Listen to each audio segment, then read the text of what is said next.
Listen, there's a stretch of Route 16 in McDowell County, West Virginia, that a coal hauler named DR drove for 11 years without a single thing going wrong. He knew every curve, every pothole, every place where the guardrail went missing and the drop started. He knew it the way working men know roads, not by thinking, but by the hands. So when he came around that long right-hand curve at mile marker 11, and his headlights straightened out, and she was standing there, barefoot, in the center lane, facing away from him, he had just enough time to swerve. He checked the mirror. The road was empty. It had been empty for half a mile.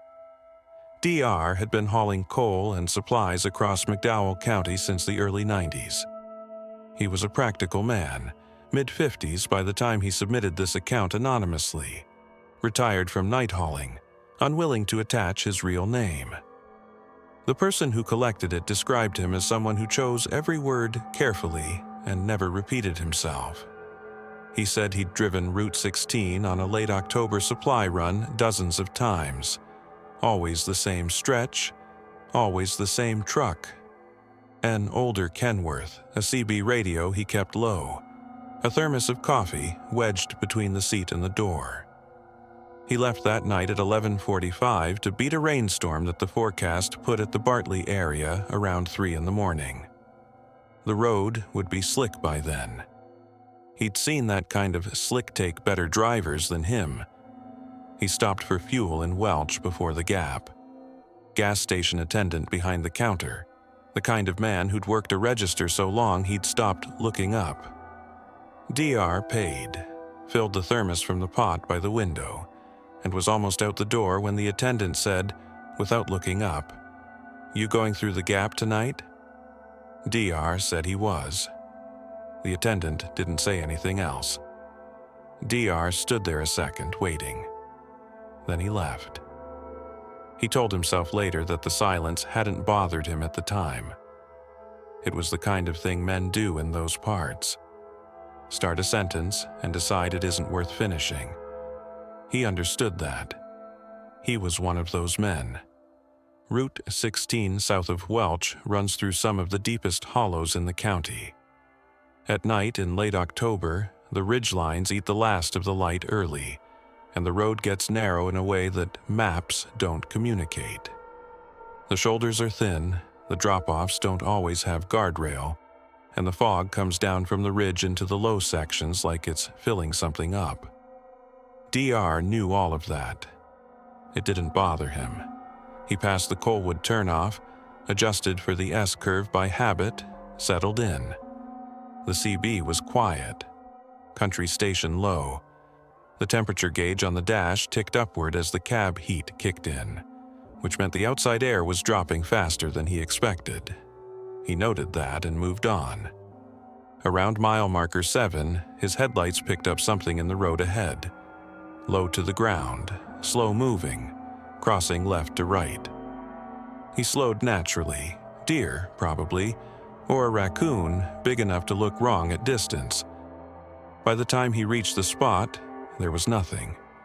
No animal, no brush moving, no eyes catching light in the ditch. He drove another 30 yards and scanned both shoulders. Nothing.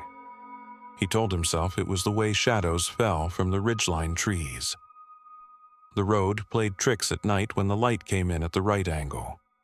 He'd seen it before. He put it down and kept driving. The CB produced a burst of static just past the same spot, brief and sharp, the kind that came from another truck's transmission bleeding through. That happened on mountain roads.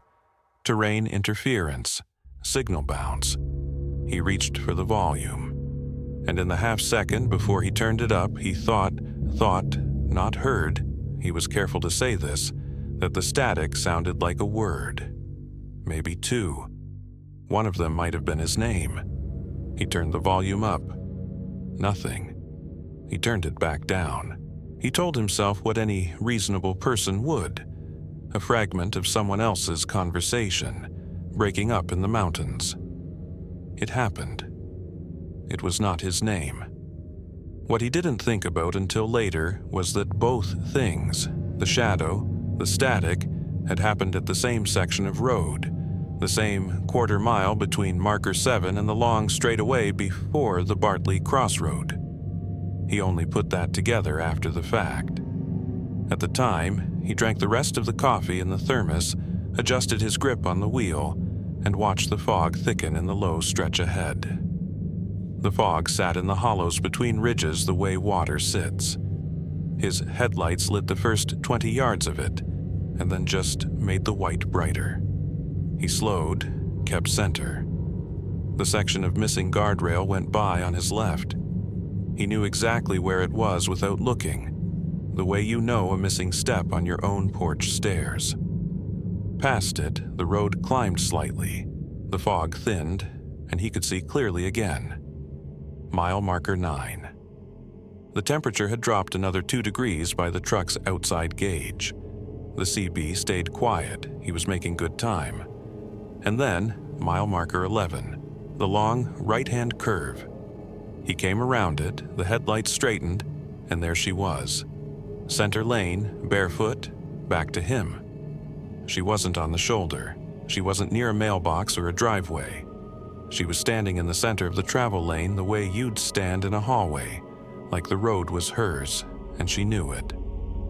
Her feet were bare on the blacktop in late October, which was the first thing his brain caught, even before he registered that he needed to move. He moved. Not a hard swerve, but enough. 2 wheels crossed the center line, passed her on the right, and he was clear. His hands were already reaching for the mirror. The road behind him was empty. Not empty the way a road is empty after someone steps aside. Empty the way a road is empty at 3 in the morning when there's nothing for half a mile in either direction. His headlights had lit the straightaway behind him for as far as they reached. No figure, no shadow, no shape stepping off into the ditch. He'd been doing 35 miles per hour. The road behind him showed him nothing. DR said the thing that passed through his mind first was not fear. It was the simple problem of arithmetic. A person standing in the road cannot disappear from a half-mile straight away in the time it takes a mirror to show it. The math didn't work. He knew, in the way you know something before you found words for it, that what he'd seen and what the mirror showed him were not compatible with each other. He had not yet checked the mirror twice. He had not yet stopped the truck. He had not yet done anything except drive and keep driving and stare at the road unspooling in front of him. The rest of that mile passed in silence. He pulled into a gravel turnout about a quarter-mile past marker 11. Not because he'd decided to, his hands just did it. The way hands sometimes make decisions before the rest of a person catches up. The engine idled. The headlights threw a long, flat cone across wet blacktop. He sat there with both hands on the wheel and breathed. Then he got out. He told himself later that he didn't know why he did that, but anybody who's ever seen something that didn't fit really didn't fit. Not just a trick of the eye, but something that broke the way the world was supposed to work, probably understands the impulse. You get out and you look, because looking is the only tool you have. You go back to the place and you make it ordinary again. He walked back along the shoulder, maybe 50 yards. The road was wet from the humidity coming off the fog, and wet asphalt shows everything. Tire marks, gravel displacement, the dark line where a shoe pressed down. He walked the center of the lane where she'd been standing. Then the shoulder on both sides. Then back to where his wheels had crossed the center line. The slight swerve he'd made should have left a mark. Rubber drags across wet blacktop. It leaves a trace. There was nothing. Not just no footprints. No tire trace from his own swerve. The road was clean in every direction, like the last vehicle to come through had passed hours before him, and the wet had settled everything back flat. He stood there in the dark for what he figured was 3 or 4 minutes, turning his flashlight across the lane and both shoulders, and found nothing that confirmed he'd passed anyone at all. He got back in the truck. He didn't think about it the rest of the drive. That's what he said, and it's worth believing because men like DR tend to manage themselves in tight moments by putting one task in front of another. The task was the delivery. He made it. The foreman at the site was a man he'd dealt with for years. Steady, no nonsense, the kind of person who communicated in nods. When DR climbed down from the cab, the foreman looked at him for a second and said, "Road that bad?" DR said the fog was thick in the low stretches. The foreman nodded like that explained whatever he'd seen in DR's face, and they unloaded the truck without much else said. But DR noticed the foreman didn't ask any more questions. Not about the drive-in, not about the road. He just accepted the short answer and moved on. DR turned that over during the unload and didn't know what to do with it, so he set it aside. He started the return trip at 4:15 in the morning. The fog had thickened in the time he'd been at the site. It sat lower than before, heavy in the dips, and his headlights were doing less work than usual. He dropped his speed and kept center. The CB was quiet the whole way. He wasn't running the radio anymore. He didn't think about why he'd turned it off. He just had. He passed mile marker 11 without incident, kept his eyes forward, passed the section of missing guardrail, came through the worst of the fog in the low stretch between ridges, and then, just past mile marker 7, the same quarter mile where the shadow had crossed and the static had come through. His headlights picked up a figure on the right shoulder, same build, same posture. Barefoot, as far as he could tell at that distance. Walking, this time in the same direction he was driving. Uphill, which on the return trip meant south, away from Welch. Walking at a steady pace along the shoulder with her back to him and her arms at her sides, the way a person walks when they know where they're going. He didn't slow down. He said that plainly in the account. He did not slow down. He didn't roll down the window or tap the horn or pull alongside. He pressed the accelerator and he drove, and he did not look in the mirror until he was a full mile past marker 7, and when he did look, the road was empty, and he didn't look again. He drove to Welch in silence. He drove home in silence. He did not call anyone, did not stop, did not explain the extra time on the road to his wife, who was already awake when he got in. She asked if the road was bad. He said it was. That was the end of the conversation. 3 weeks later, he ran into a deputy he knew from years of working those roads. A man who'd covered McDowell County for most of his career, and who DR trusted to be straight with him. They were at a diner, coffee going cold, and DR told him what he'd seen. Not dramatized, just the facts in the order they happened. The deputy listened all the way through without interrupting. Then he was quiet for a moment, looking at his cup. He said there had been reports from that stretch of Route 16 for years. Multiple accounts, different people, different times of year. Always barefoot, always facing away. Never a missing persons case that matched the description. Never any report of someone being found on the road. Never anything actionable. Just the reports, accumulating over time, going nowhere. DR asked if anyone had ever stopped. The deputy picked up his coffee, set it back down without drinking. He said one man had, years back. Stopped and got out. He didn't finish the sentence. DR waited. The deputy looked at the window. DR understood, the way you understand certain things in certain conversations, that this was as much as he was going to get. He didn't push it. He finished his coffee. They talked about other things. He thought about it on the drive home. He thought about the arithmetic problem of the empty road. He thought about the wet blacktop that should have shown his own tire trace and didn't. and he thought about one more thing. Something he hadn't mentioned to the deputy, hadn't really let himself dwell on at the time. When he'd stopped the truck in the turnout and walked back to the center of the lane, the road hadn't just been clean of footprints. His own tire tracks from the swerve were missing, but the thing he'd been avoiding since that night, the thing he finally sat with on that drive home, was that he'd been on wet asphalt in work boots with a full lug sole. A size 11 boot, full lug, on wet blacktop. You could track a man like that all the way from Welch to War and back. He hadn't left a print either. He drove that route in daylight the next afternoon. He found the turnout. He found the long right-hand curve at mile marker 11. He stood in the center of the lane where she had been standing and looked in both directions. Half a mile of straight road either way.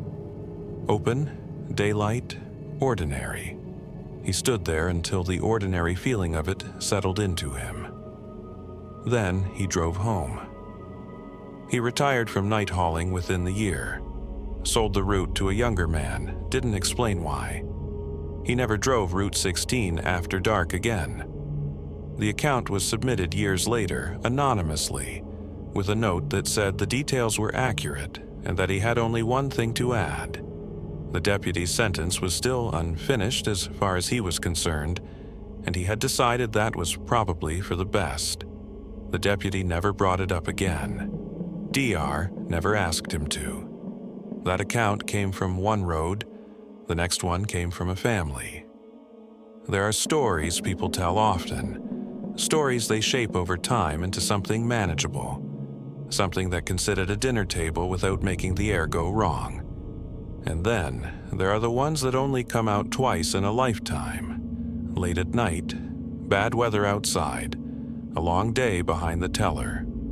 And when they're done, the room stays quiet a little longer than it should. Earl's story was the second kind. The account was passed down through a family in Harlan County, Kentucky. His granddaughter submitted it years after his death, and when she asked him to confirm it before he passed, he did. He didn't add anything. He didn't take anything back. He just said to make sure she got the last part right. Earl was a farmer and part-time logger in his 40s when this happened. 1971, deep winter. The kind of cold that comes into eastern Kentucky in November and doesn't negotiate. He was a man who worked with his hands and measured other men by whether they did the same. Not superstitious, not dramatic. The granddaughter described him as someone who reported things exactly as they were, never more, and who had no patience for people who made stories bigger than they'd actually been. He'd spent the day at a neighbor's property helping clear some timber that had come down in an early ice storm. The neighbor was a man he'd known for 30 years, a few ridges over, accessible by a logging road that cut through a low hollow the locals called the Dip. Earl had driven it that morning in his Ford F-100. Old truck, no radio worth mentioning. Manual wipers, heater that worked in a technical sense. He knew the road well. He'd used it since he was young enough to be riding instead of driving. He finished at the neighbor's place around dusk. The sky had been threatening more ice all day, and the temperature was dropping fast, which meant the road home would be worse than the road in. The neighbor walked him out to the truck, and when Earl climbed in and started the engine, the neighbor said, without particular emphasis, "Don't stop in the Dip tonight." Earl asked why. The neighbor said, "Ice." Earl accepted that. It was a reasonable answer. The hollow trapped cold air, the road through it was shaded and stayed wet longer than the sections above it. And black ice in a hollow on a November night was a practical concern for a truck with as much traction as his had. He nodded. The neighbor went back inside. Earl pulled out.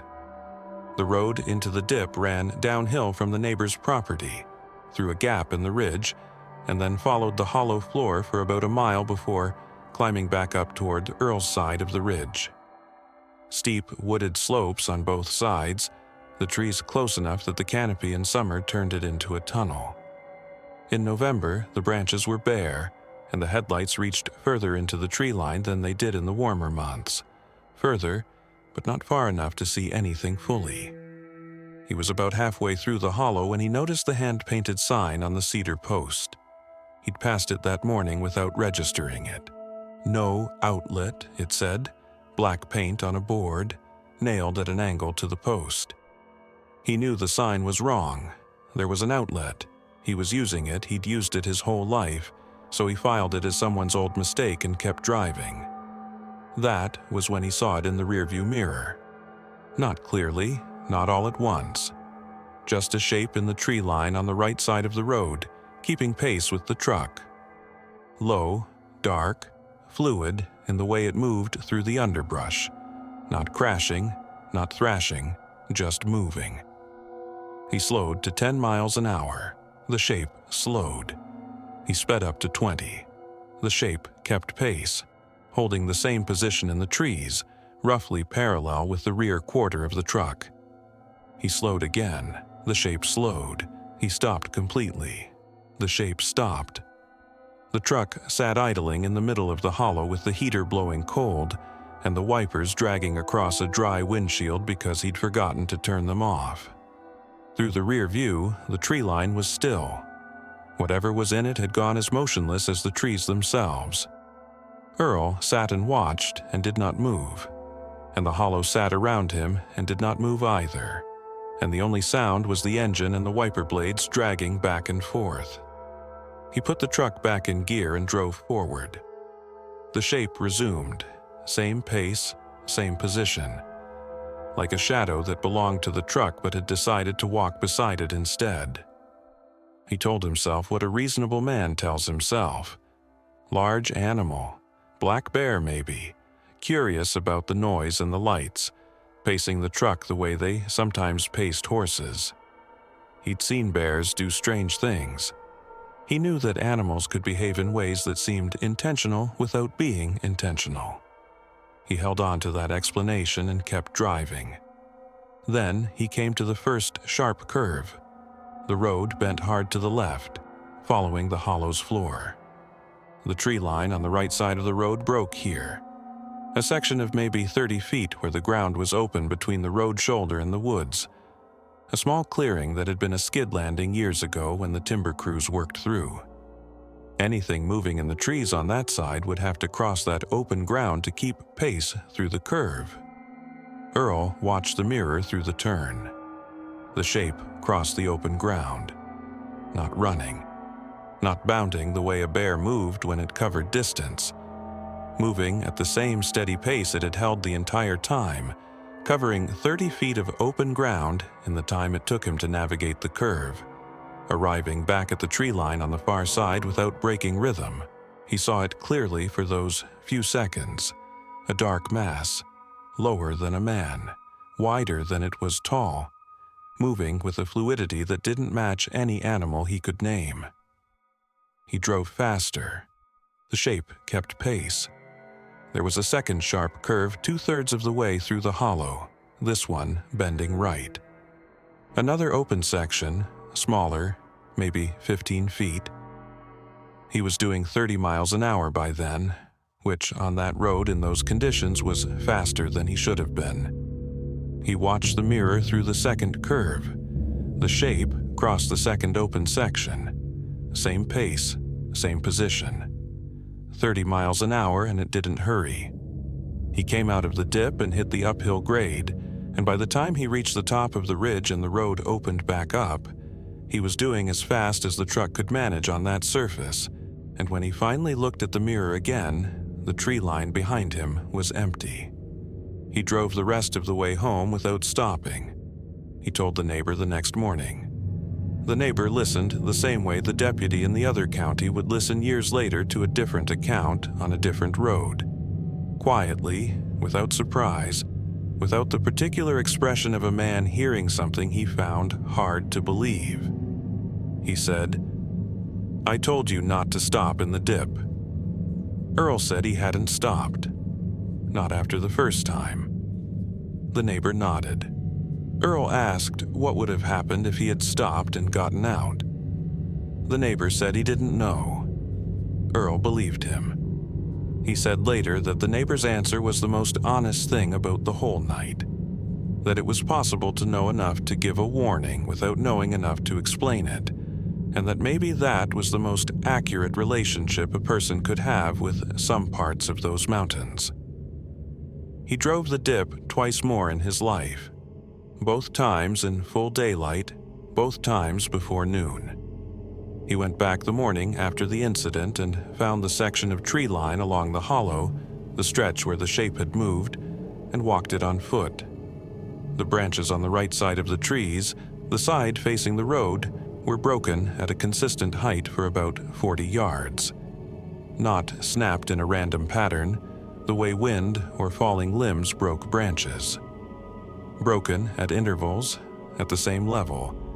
As if something had pushed through at speed, they were broken on the wrong side of the trees, facing outward toward the road. Whatever had moved through that section was angled in the road's direction the entire time.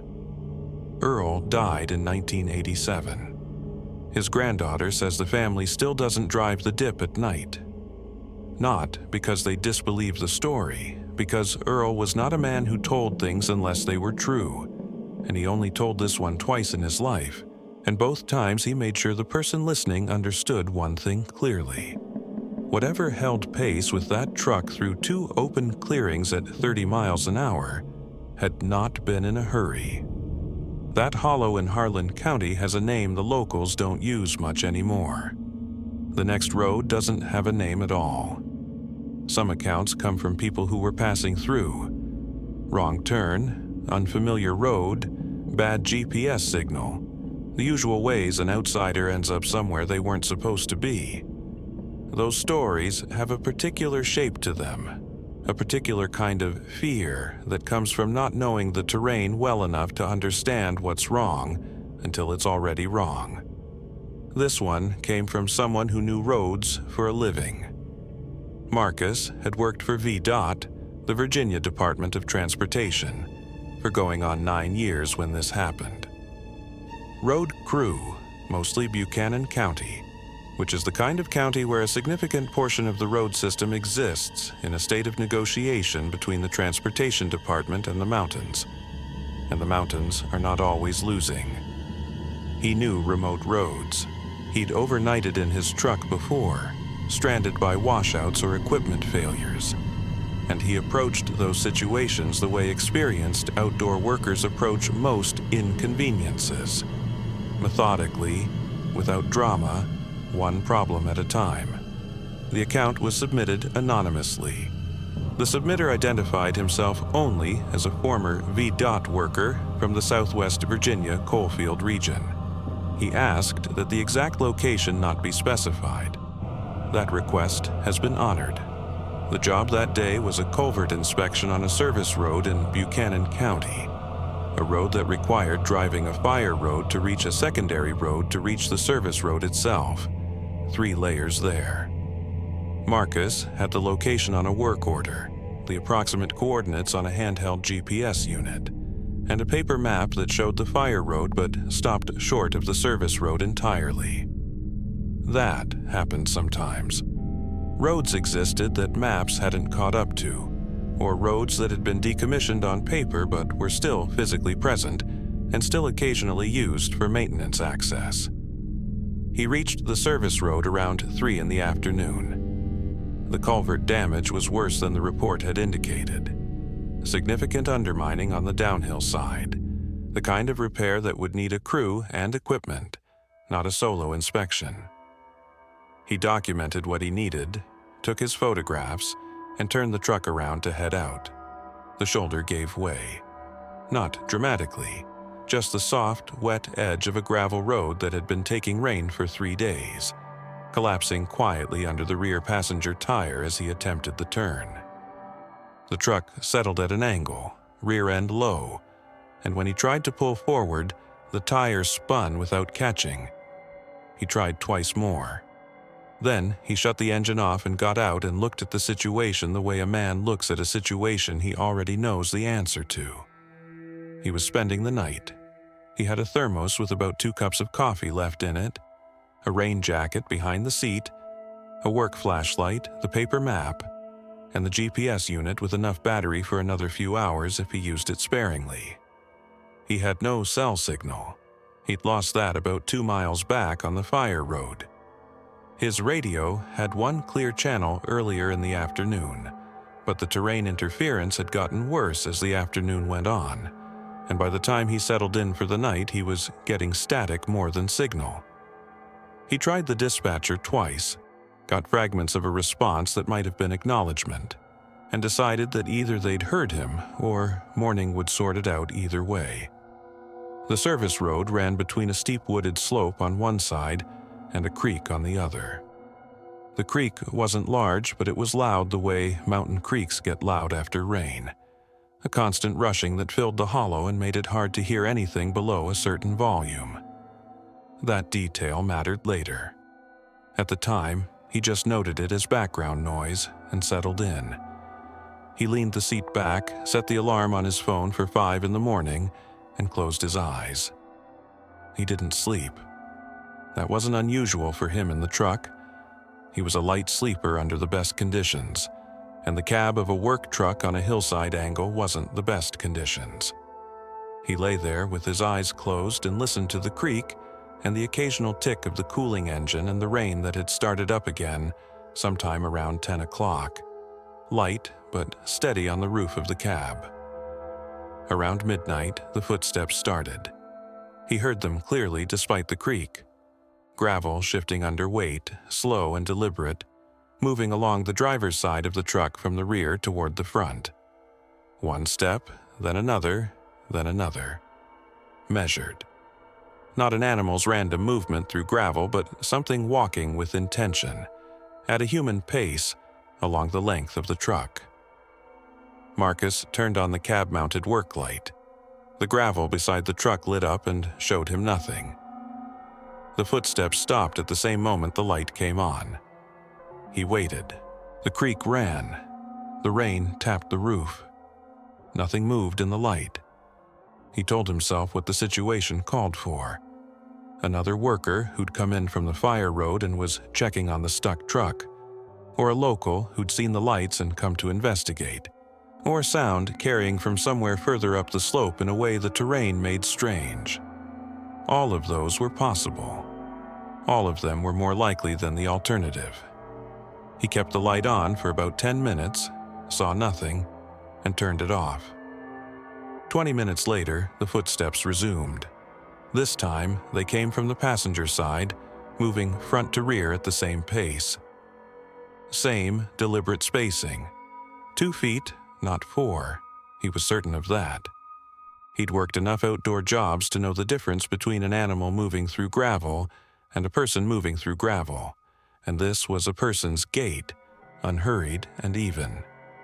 He kept the light off this time. He listened. The footsteps completed the length of the passenger side, turned the corner at the rear of the truck, and came up the driver's side. They stopped at the driver's door. He sat completely still.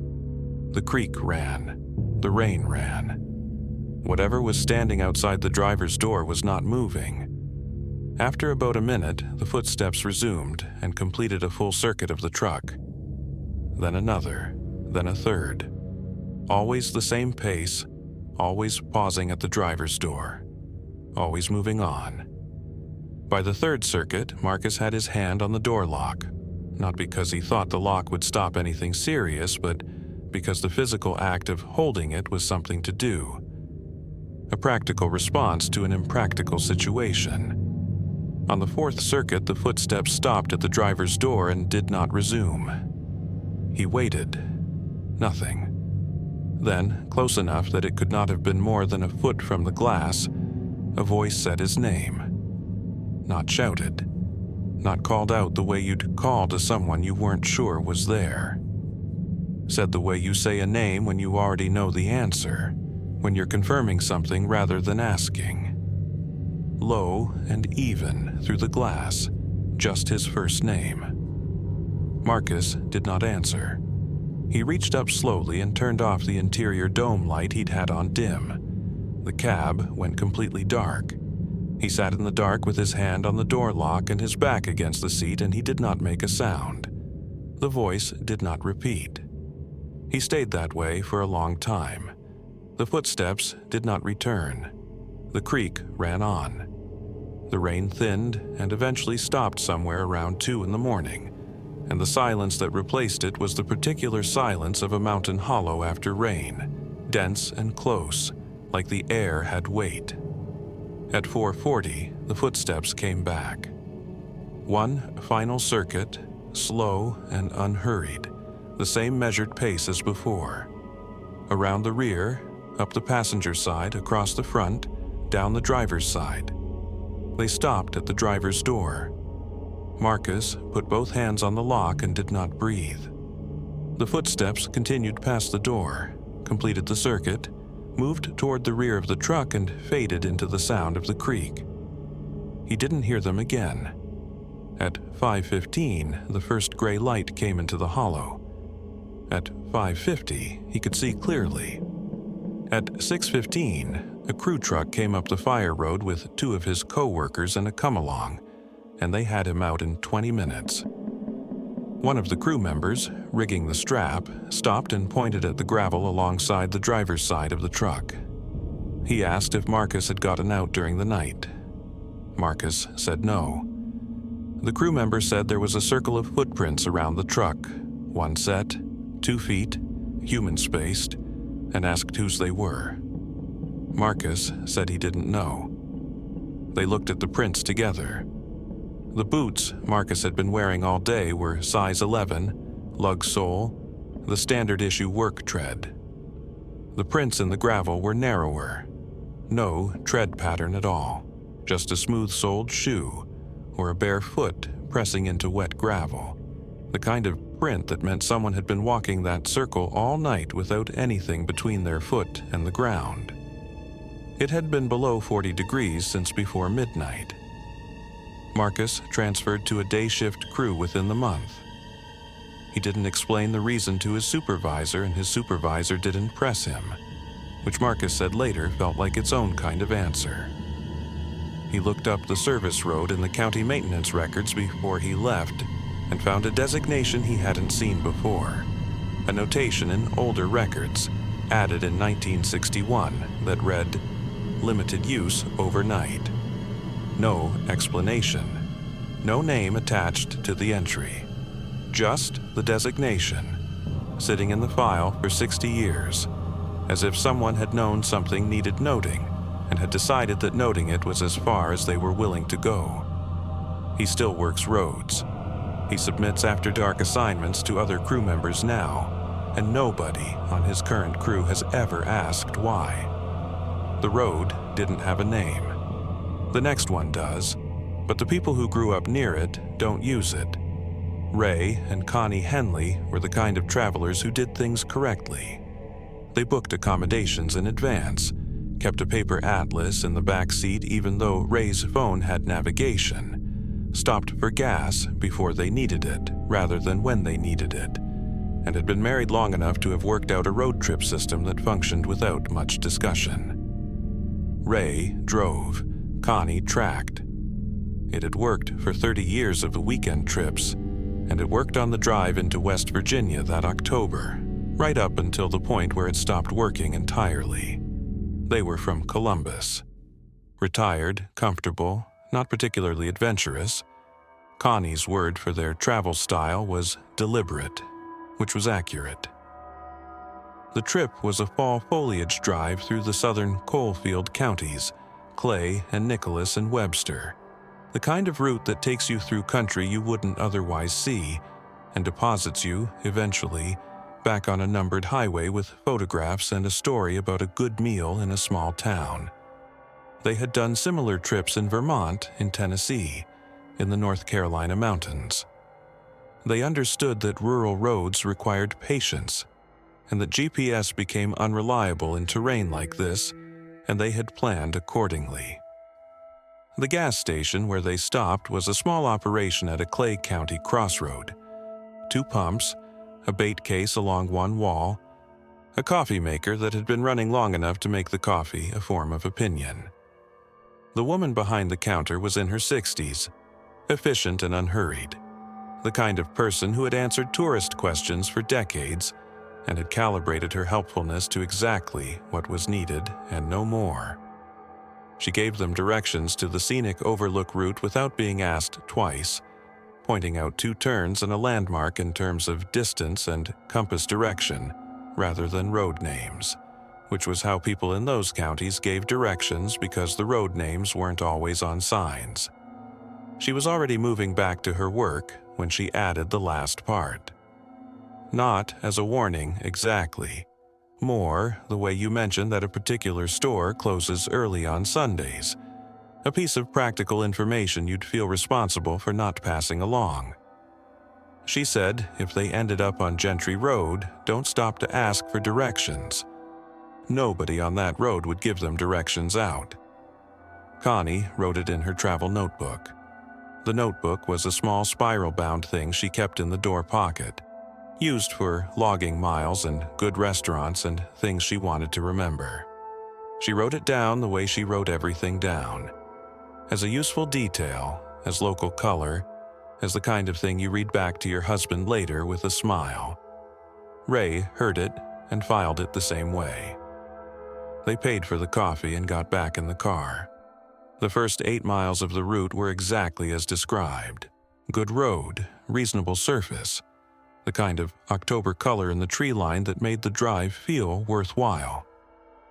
Ray drove at an unhurried pace, and Connie watched the ridgelines, and neither of them thought about the woman's footnote at all. At a fork that the GPS showed as navigable in both directions, Ray paused. The right fork looked like it wound downhill. The left fork was better maintained, gravel recently graded, the tree line back from the shoulder in a way that suggested regular use. The GPS offered no preference. Ray took the left fork because it looked like the road that went somewhere. The color on this stretch was even better. Connie said so. Ray agreed. He took a photograph through the windshield at a straight section. The gold and orange canopy over the gravel road, the kind of image that looked like it had been composed rather than found. They drove on. The sign appeared at what the odometer showed as approximately 3 miles past the fork. Wooden board, fence post, hand-lettered in black paint that had weathered to gray at the edges. Gentry Road, private use. Ray slowed enough to read it fully, then looked at the GPS. The GPS still showed them on a navigable route. The road ahead looked fine. He reasoned what any reasonable person would reason. Private road with a public right-of-way. Common enough in rural counties where land ownership and road access existed in complicated relationships. He kept driving. The color continued. The road continued. The GPS continued to show them moving forward on a valid route. The second sign appeared 3 miles later. Ray saw it before Connie did and slowed without explanation. She looked up from her notebook. The sign was identical. Same board, same post, same black lettering, same weathered edges, same slight lean to the left. Gentry Road, private use. Connie looked back at the road behind them, visible for a good distance. One road, continuous, no intersections. Ray checked the odometer. 3.2 miles since the first sign. He said they might have looped somehow, that these mountain roads sometimes curved back on themselves in ways the GPS didn't represent clearly. Connie said they hadn't turned. Ray said he knew. They sat with that for a moment. He decided to turn around. The road at that point had narrowed to roughly 1 lane with drainage ditches on both sides. No shoulder to speak of. The kind of road where a turn required a specific geometry the rental sedan wasn't quite built for. He pulled forward slowly, looking for a wide spot, a field entrance, anywhere the geometry would work. the road narrowed further. A rusted gate appeared on the left side, standing open. The chain that should have secured it looped instead over the post on the inside, the roadside, the side they were driving from. Ray looked at it as he passed. The chain wasn't just left open. It was positioned deliberately on the inside of the gate, which meant the gate could be swung shut and secured from the roadside, from where they were, but couldn't be reopened from the outside without physically climbing the gate or cutting the chain. It was rigged to close and lock from the inside only. He didn't say anything about it to Connie. He didn't know what he would have said. The GPS froze. Not the spinning uncertainty of lost signal, but a full freeze. The map locked in place, their position indicator sitting motionless at the fork 8 miles back, the route line extending forward into roads the GPS was no longer tracking. Connie's phone showed no signal. Ray's showed the same. He tried his GPS again. It stayed frozen on the fork. The light was changing. Not dark yet, but the sun had dropped behind the ridge to their left, and the road ahead was in the kind of early shadow that compressed available time. Ray estimated 40 minutes of usable light, maybe less. Connie opened her travel notebook and read the woman's words back to him. She said them the way you say something when you're deciding whether it was funnier before or after. She stopped before deciding. Ray found a wide spot at an old field entrance, barely enough room, one tire dropping into soft grass, and completed a 3-point turn that required more patience than he had. Headlights now facing back the way they'd come. The road ahead looked exactly like the road they'd just driven. Same color, same width, same gravel surface, same tree line, same quality of early shadow. The GPS still showed them at the fork. The figure was standing at the far edge of the headlight reach, center of the road, not moving, facing them.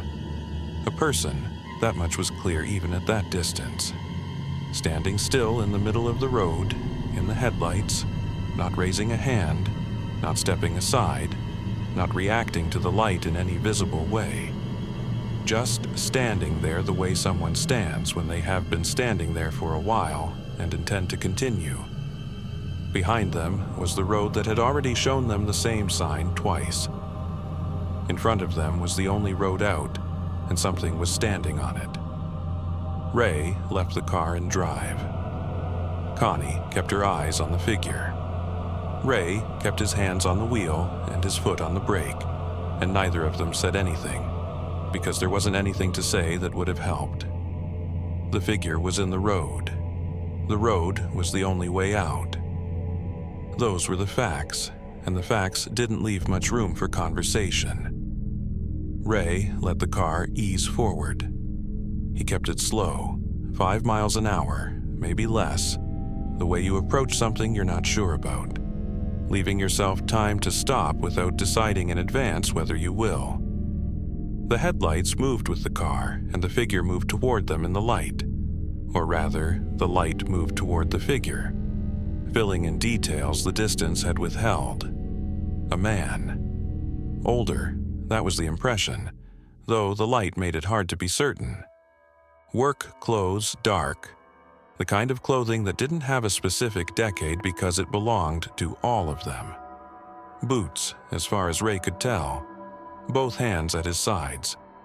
Standing with a slight lean that wasn't quite a posture you'd associate with waiting or watching. More like someone who had simply arrived at a place and settled there, the way a post settles into ground. He was not looking at the car. That was the thing Connie noticed first, and she mentioned it afterward without quite being able to explain why it mattered as much as it did. His eyes, or what she could see of them in the headlights, were not tracking the car.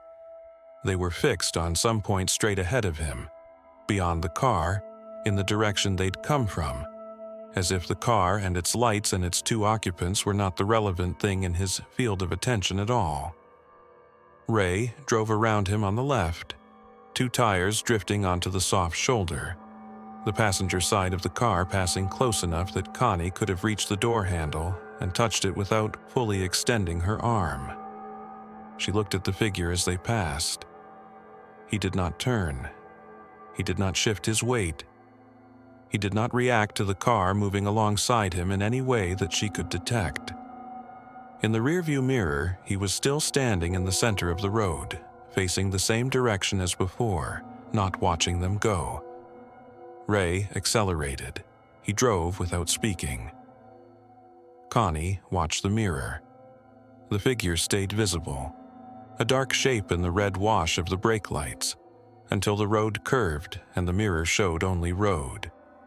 She turned back around and looked at her hands in her lap and did not ask Ray to slow down. They passed the rusted gate. Same position, chain on the inside, gate standing open. Ray did not slow. Connie did not point it out. They drove on. 2.1 miles past the gate, the road widened. The tree line pulled back from the shoulders, and the GPS unfroze. Their position indicator jumped from the fork to a point on the road ahead, the route recalculating in the calm, automatic way GPS systems recalculate when they reacquire signal, as if nothing about the preceding miles had been outside normal parameters. Ray followed the recalculated route without comment. 23 minutes later, they reached a paved county road. 11 minutes after that, they were back at the gas station at the crossroad. The woman was closing up. She had the door partially open and a key in her hand, and she looked at them with the mild recognition of someone who had seen them a few hours ago and was not surprised to see them again, which itself was a small thing worth noticing. Connie got out of the car. She told the woman they'd ended up on Gentry Road. She described the sign appearing twice, the GPS freezing, the figure in the road. She told it concisely, in the order it happened, the way you tell something when you're still close enough to it that the shape hasn't changed yet. The woman listened all the way through. Then she asked one question. She said, "Did he move?" Connie said no. He hadn't moved at all. The woman nodded. She said, "Then you did it right." Ray asked what she meant. What was the right thing? The woman looked at him with the patience of someone who has given all the explanation they're willing to give and is waiting for the conversation to end. She said they should get on to wherever they were going and drive carefully because the light was mostly gone. Then she finished locking up and walked to her car, which was parked at the side of the building, and left without looking back. They sat in the gas station lot for a few minutes. Ray kept the engine running. Connie had the travel notebook open in her lap but wasn't writing anything. She was looking at what she'd written earlier, the woman's original words. Don't stop for directions. Nobody on that road will give you directions out. Not a warning about the road being dangerous. A warning about stopping. About engaging. About making yourself known to whatever was on it as something that could be interacted with. They had driven around the figure without stopping. They had not rolled down the window the second time. They had not spoken to him, had not honked, had not gotten out. And the woman, who had known exactly what question to ask, had said they'd done it right. That was the part that stayed with Ray afterward. Not the figure. Not the road that showed them the same sign twice or the GPS that forgot where they were. The part that stayed was that there was a right way to do it, that the woman knew the right way and had tried to communicate it in advance without telling them what they were going to need it for, and that somewhere in the practical logic of don't stop for directions was a rule that made sense if you understood what was on that road. A rule that implied the figure had been there before, that other people had driven past it, that there was an established protocol for surviving the encounter, refined over enough repetitions to have become common knowledge at a gas station 8 miles away. Ray called the Clay County Road Office when they got home. He described the location, the fork, the direction, the sign. The clerk on the phone was quiet for a moment, a particular kind of quiet, attentive rather than blank. and then said they didn't have a road called Gentry Road in their current system. Ray described the physical location in more detail. The clerk said there was a road in that area that had been decommissioned in 1978. He said it shouldn't be accessible. Ray asked why it had been decommissioned. The clerk said that information wasn't in current records. Ray thanked him and hung up. He sat at the kitchen table with the phone in his hand and thought about the gate. The chain on the inside of the gate, positioned so it could be closed and locked from the roadside, from within, and not reopened from outside without force. A decommissioned road that was still physically drivable. A gate designed to secure the road from the inside out. He thought about who would rig a gate that way, what you would be trying to keep in, or out, or moving only in one direction. He still drives with a paper atlas on every trip. He told Connie it's because GPS fails in the mountains, which is true. Connie writes down local warnings in her travel notebook the way she always did. She just doesn't read them back as funny details anymore. The Henleys made it back to the gas station. The man in the next account never made it back to his truck. Cal had been hiking since he was old enough to carry a pack. Not competitively, not with expensive gear or trail apps or any of the apparatus that had grown up around outdoor recreation in recent years. Just hiking. The straightforward version. One foot and then the other. The way his father had taught him and his father's father before that. He knew how to read weather. He knew how to read terrain. He knew the difference between getting briefly turned around and being genuinely lost. And he knew how to stay calm in the gap between those two things. He was in his late 20s when this happened, visiting cousins in Mingo County, West Virginia, while his family attended a church event he'd begged off with the excuse of needing air and exercise, both of which were true. He'd found a marked trail on a county recreation map, a loop of about 6 miles through second-growth timber on the ridge above the hollow where his cousins lived. Nothing technical, a familiar kind of afternoon. The trailhead parking lot held his cousin's truck and one other vehicle, an older model he didn't recognize, that appeared to have been there for a while based on the leaf litter on the hood. He signed the trail register, a clipboard in a rusted metal box on a post, the last entry 3 days before his, and started up. The trail was well marked for the first 2 miles. Blazes on the trees, clear tread, the kind of path that had been walked enough times to be unambiguous. He moved at a comfortable pace, noting the light through the canopy and the smell of the leaves and the way the ridge pushed the wind into a steady pressure from the northwest. Good conditions. Easy walking. At the 2-mile mark, the trail reached a junction with a barrier across the left fork. 2 orange plastic posts connected by a length of that bright tape that trail crews use. The word "closed" printed along it at intervals. A handwritten sign attached to one of the posts explained that the right fork, the loop's return route, had sustained storm damage and was temporarily impassable. An arrow pointed to an alternative. The logging cut-through, 1.4 miles, connecting to the trailhead access road. The handwriting was neat and official-looking, the kind of sign that volunteer trail crews made when they had time to do it properly. Cal read it, looked at the closed tape, looked at the cut-through arrow, and made the practical decision. The cut-through was 1.4 miles. The trailhead was reachable before dark by a comfortable margin. He went left. The logging road was wider than he expected. 2 tracks separated by a grass median, the kind of road that timber operations cut and then left to grow back at their own pace. No blazes on the trees, but the road itself was navigation enough, a clear corridor through the timber, heading in the right general direction. The surface was dry. The walking was easy. Easier than the trail, actually, which made him feel good about the decision. He noticed that the road was unusually clean for an abandoned logging road. No deadfall across the tracks. No significant encroachment from the undergrowth at the edges. The kind of maintenance that suggested either regular use or some property owner who cared about the access. He filed it as a good sign and kept walking. After about 10 minutes, he became aware of something in the tree line to his left. Not all at once. The awareness built gradually, the way peripheral attention works.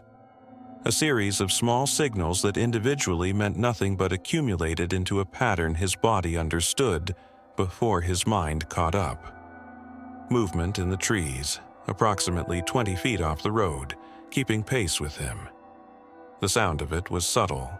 Careful footfalls on leaf litter, the kind of sound that registered as background noise until it didn't. He told himself, deer.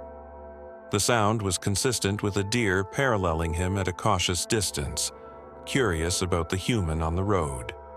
He'd had deer follow him on trails before.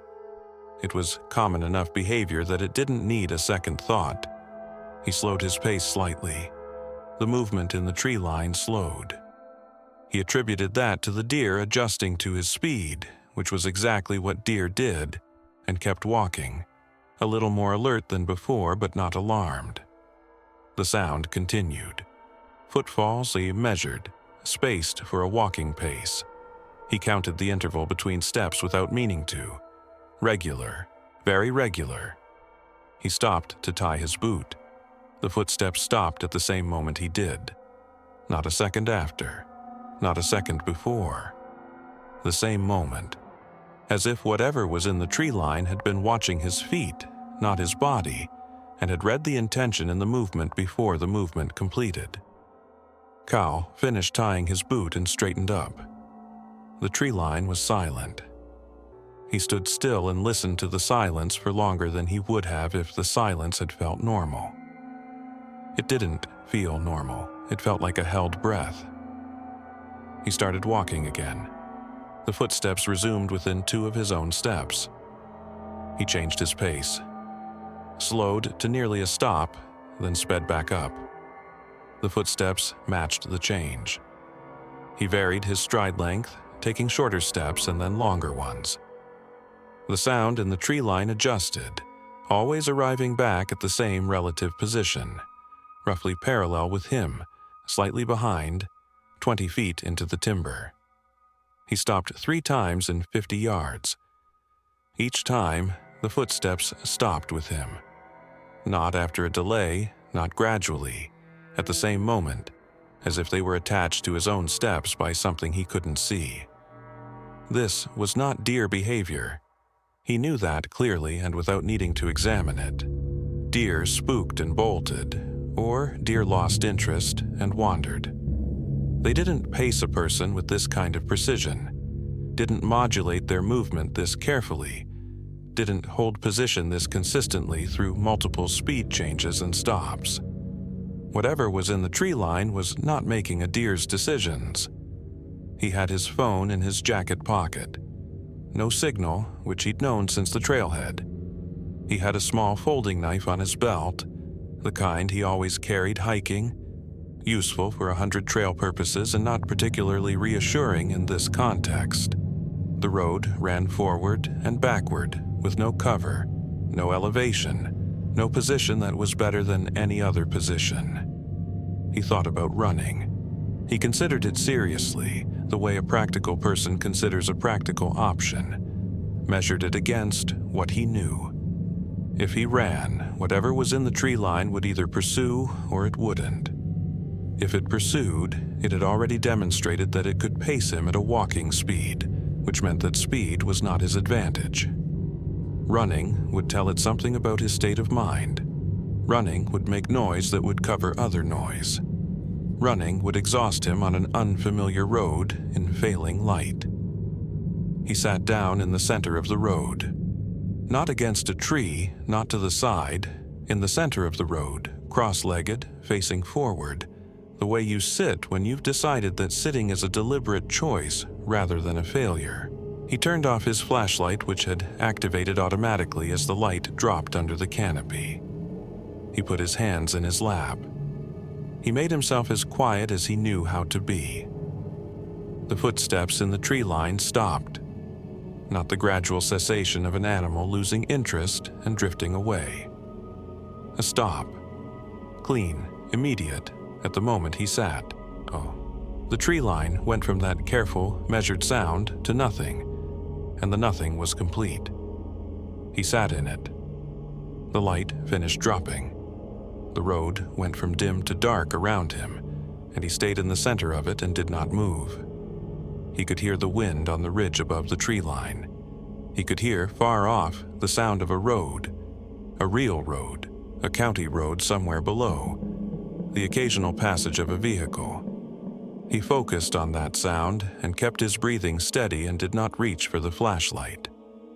Whatever was in the tree line did not move. For the next 10.5 hours, it did not move. He sat through the full dark. He sat through the coldest part of the night, which came around 3 in the morning and was cold enough that his hands went stiff in his lap, and he had to tuck them under his arms to keep them functional. He sat through the long, gray pre-dawn hour when the shapes of the trees became visible again before the color did. He sat through the first bird sounds at 5:10, which broke the silence so suddenly and so completely that his eyes filled without him understanding why until afterward. The birds coming back meaning something had changed.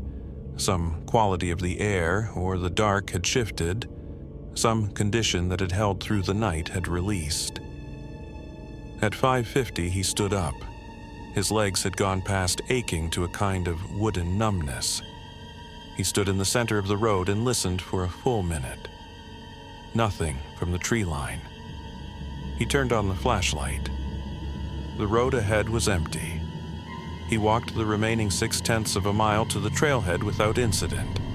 The logging road deposited him onto the access road 50 yards from the parking lot. His cousin's truck was there. The other vehicle was gone. His cousin found him sitting on the hood, hands wrapped around the thermos his cousin had brought, expecting exactly this situation. Cal, finishing late, needing something warm. Cal told him about the cut-through. His cousin looked at the county recreation map, then looked at Cal, and said the cut-through had been closed for 6 years. A different storm, a different season, 6 years ago. The cut-through had been closed then and hadn't been reopened.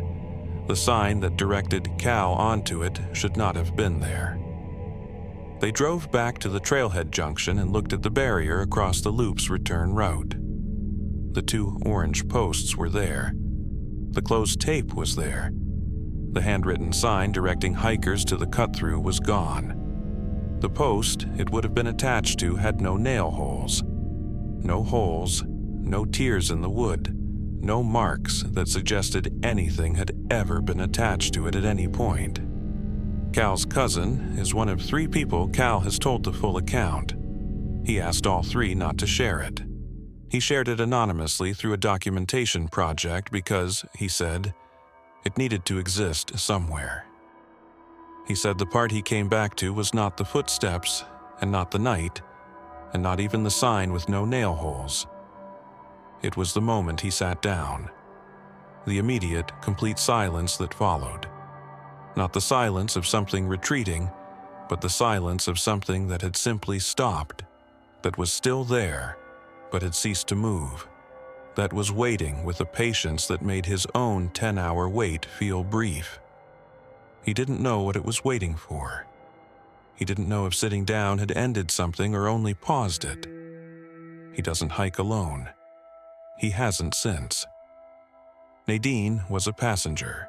That detail matters more than it might seem, because the particular fear of a back road at night is different when you're not the one driving.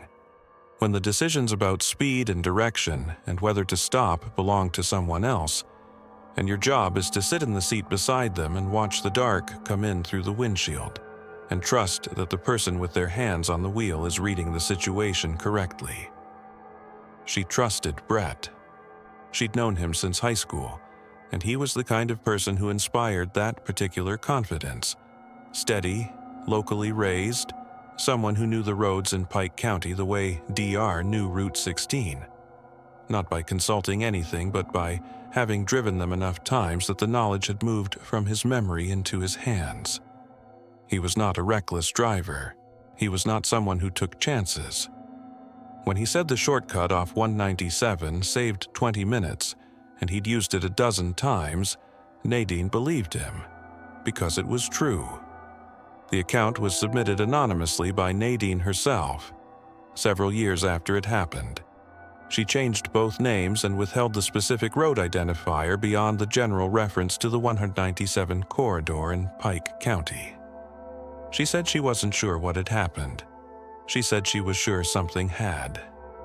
It was a Saturday in early November, coming back from a graduation party for a mutual friend who lived on the far side of the county.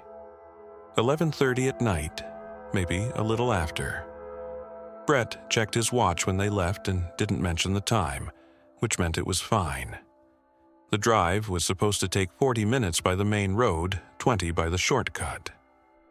They took the shortcut because they always took the shortcut, because it was a good road for a back road and Brett knew it, and because neither of them had any reason to think about it as a choice rather than a habit. The car was Brett's, an older Chevy Cobalt that he kept in good mechanical shape out of a combination of pride and practicality. No GPS. Brett didn't need one for roads he knew, and the phone signal in that part of the county wasn't reliable enough to depend on navigation anyway. Half a tank of gas, which was more than enough for the drive.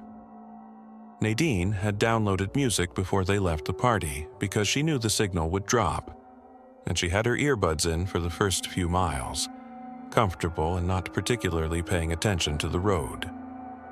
The shortcut left a 197 at a junction marked by a concrete drainage culvert and a white post with no sign on it, the kind of landmark that meant something to people who knew and nothing to people who didn't.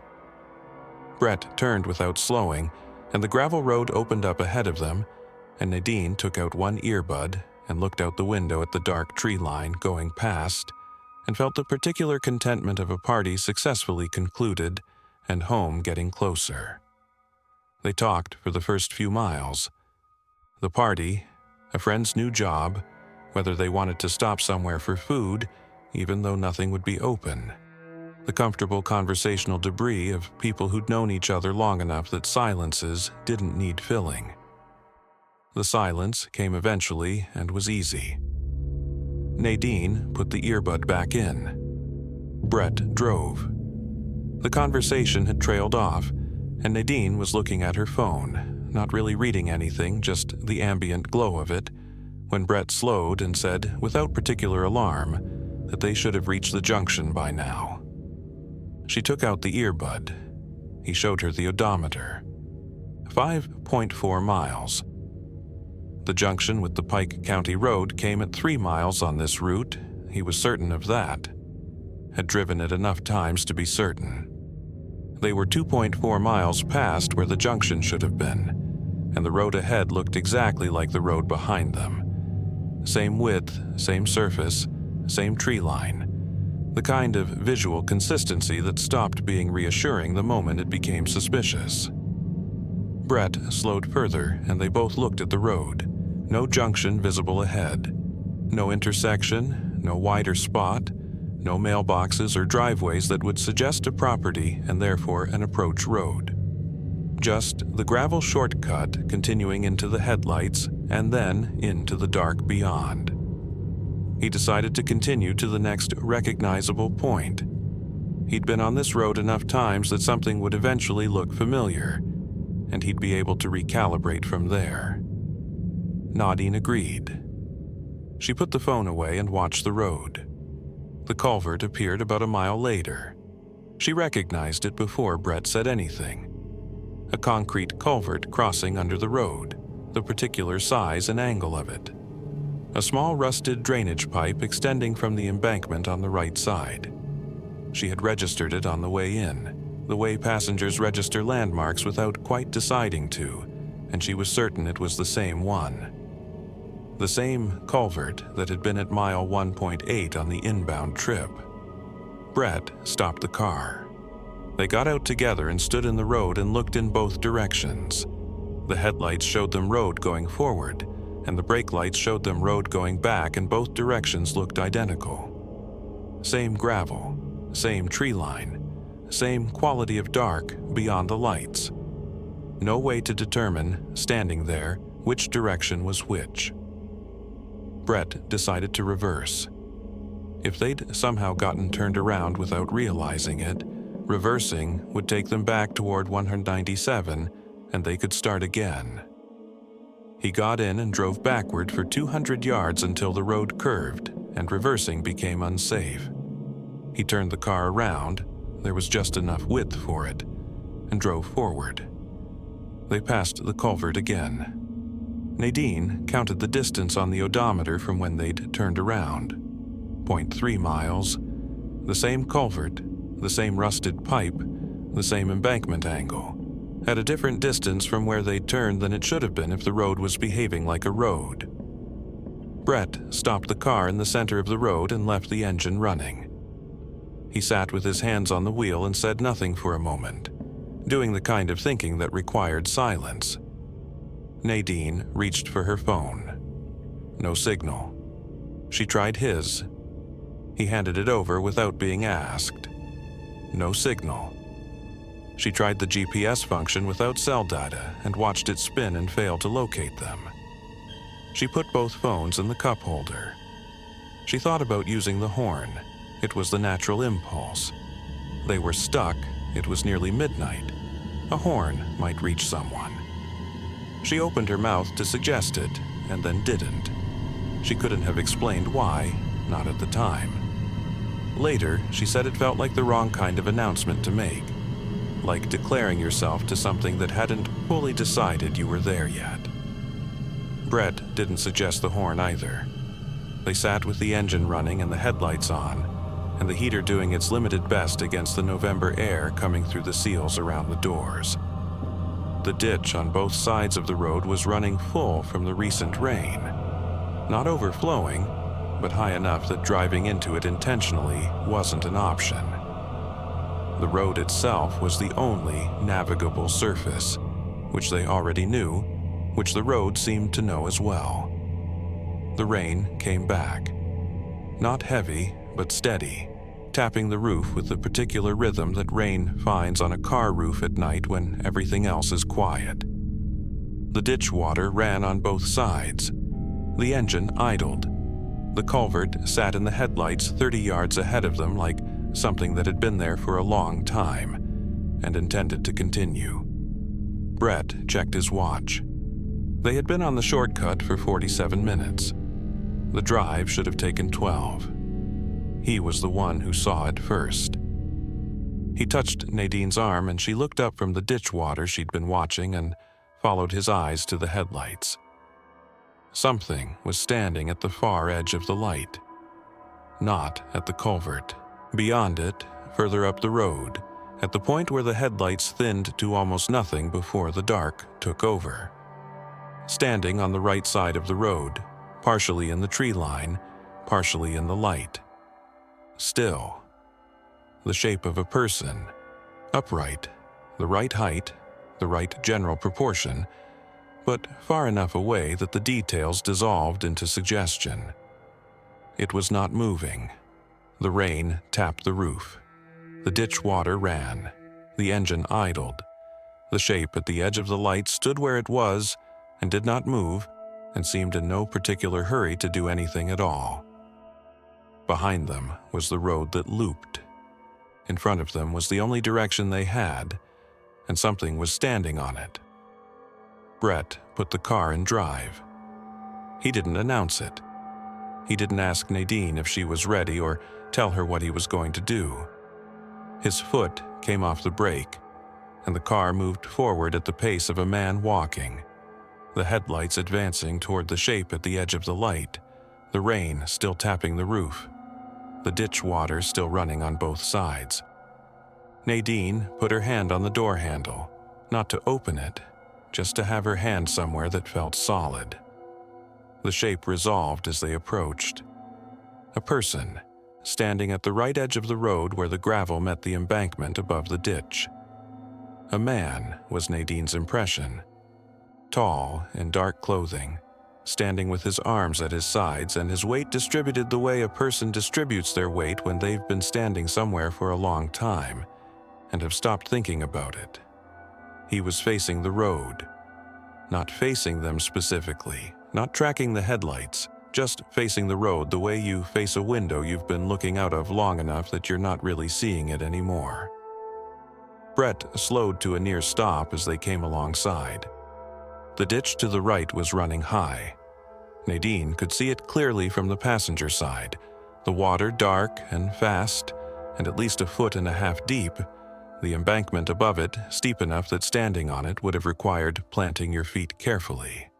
The man was standing in the ditch, not on the embankment above it, not on the gravel shoulder beside it, in it, in the running water, in the dark, in November, standing at full height in water that should have been mid-thigh on a person of his size, and the water was not behaving the way water behaves around a person standing in it. There was no displacement, no turbulence around his legs, no change in the way the current moved.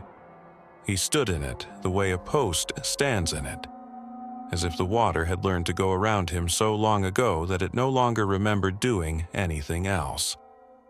Nadine looked at Brett. Brett was looking at the road ahead. They drove past.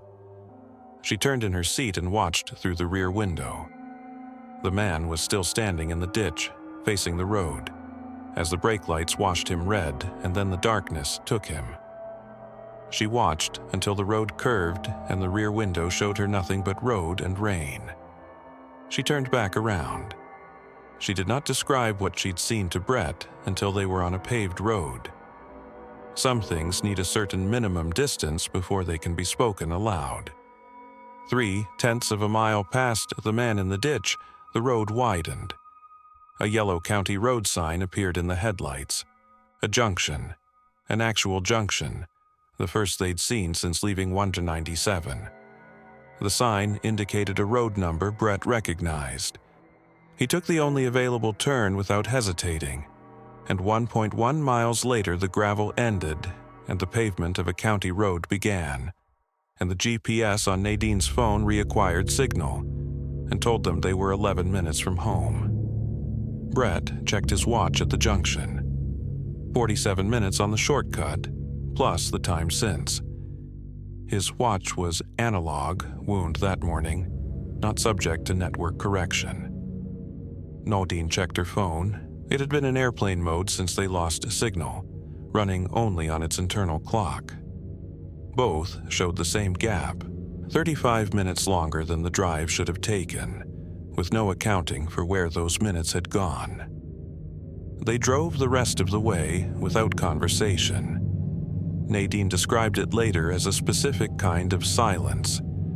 Not the comfortable silence from earlier in the night, not the tense silence of an argument, but the silence of two people independently processing the same experience and arriving at the same conclusion that processing it out loud wasn't going to help. Brett told his cousin 2 days moving to Pike County in his 20s, and who had the particular quality of rural people who've lived long enough in one place to have absorbed its specific knowledge without necessarily being able to explain where the knowledge came from. The cousin listened to the full account without interrupting.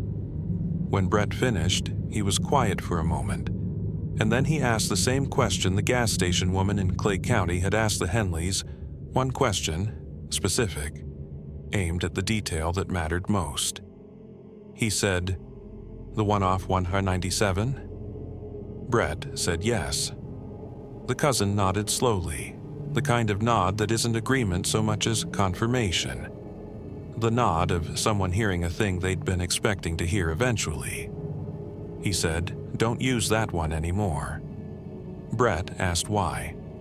The cousin said, "Because people have been using it for years.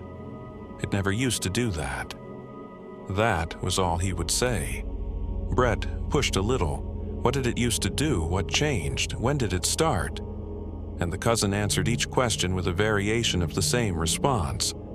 He didn't know exactly, he just knew it was different now than it had been. And different in that particular direction meant you found another road.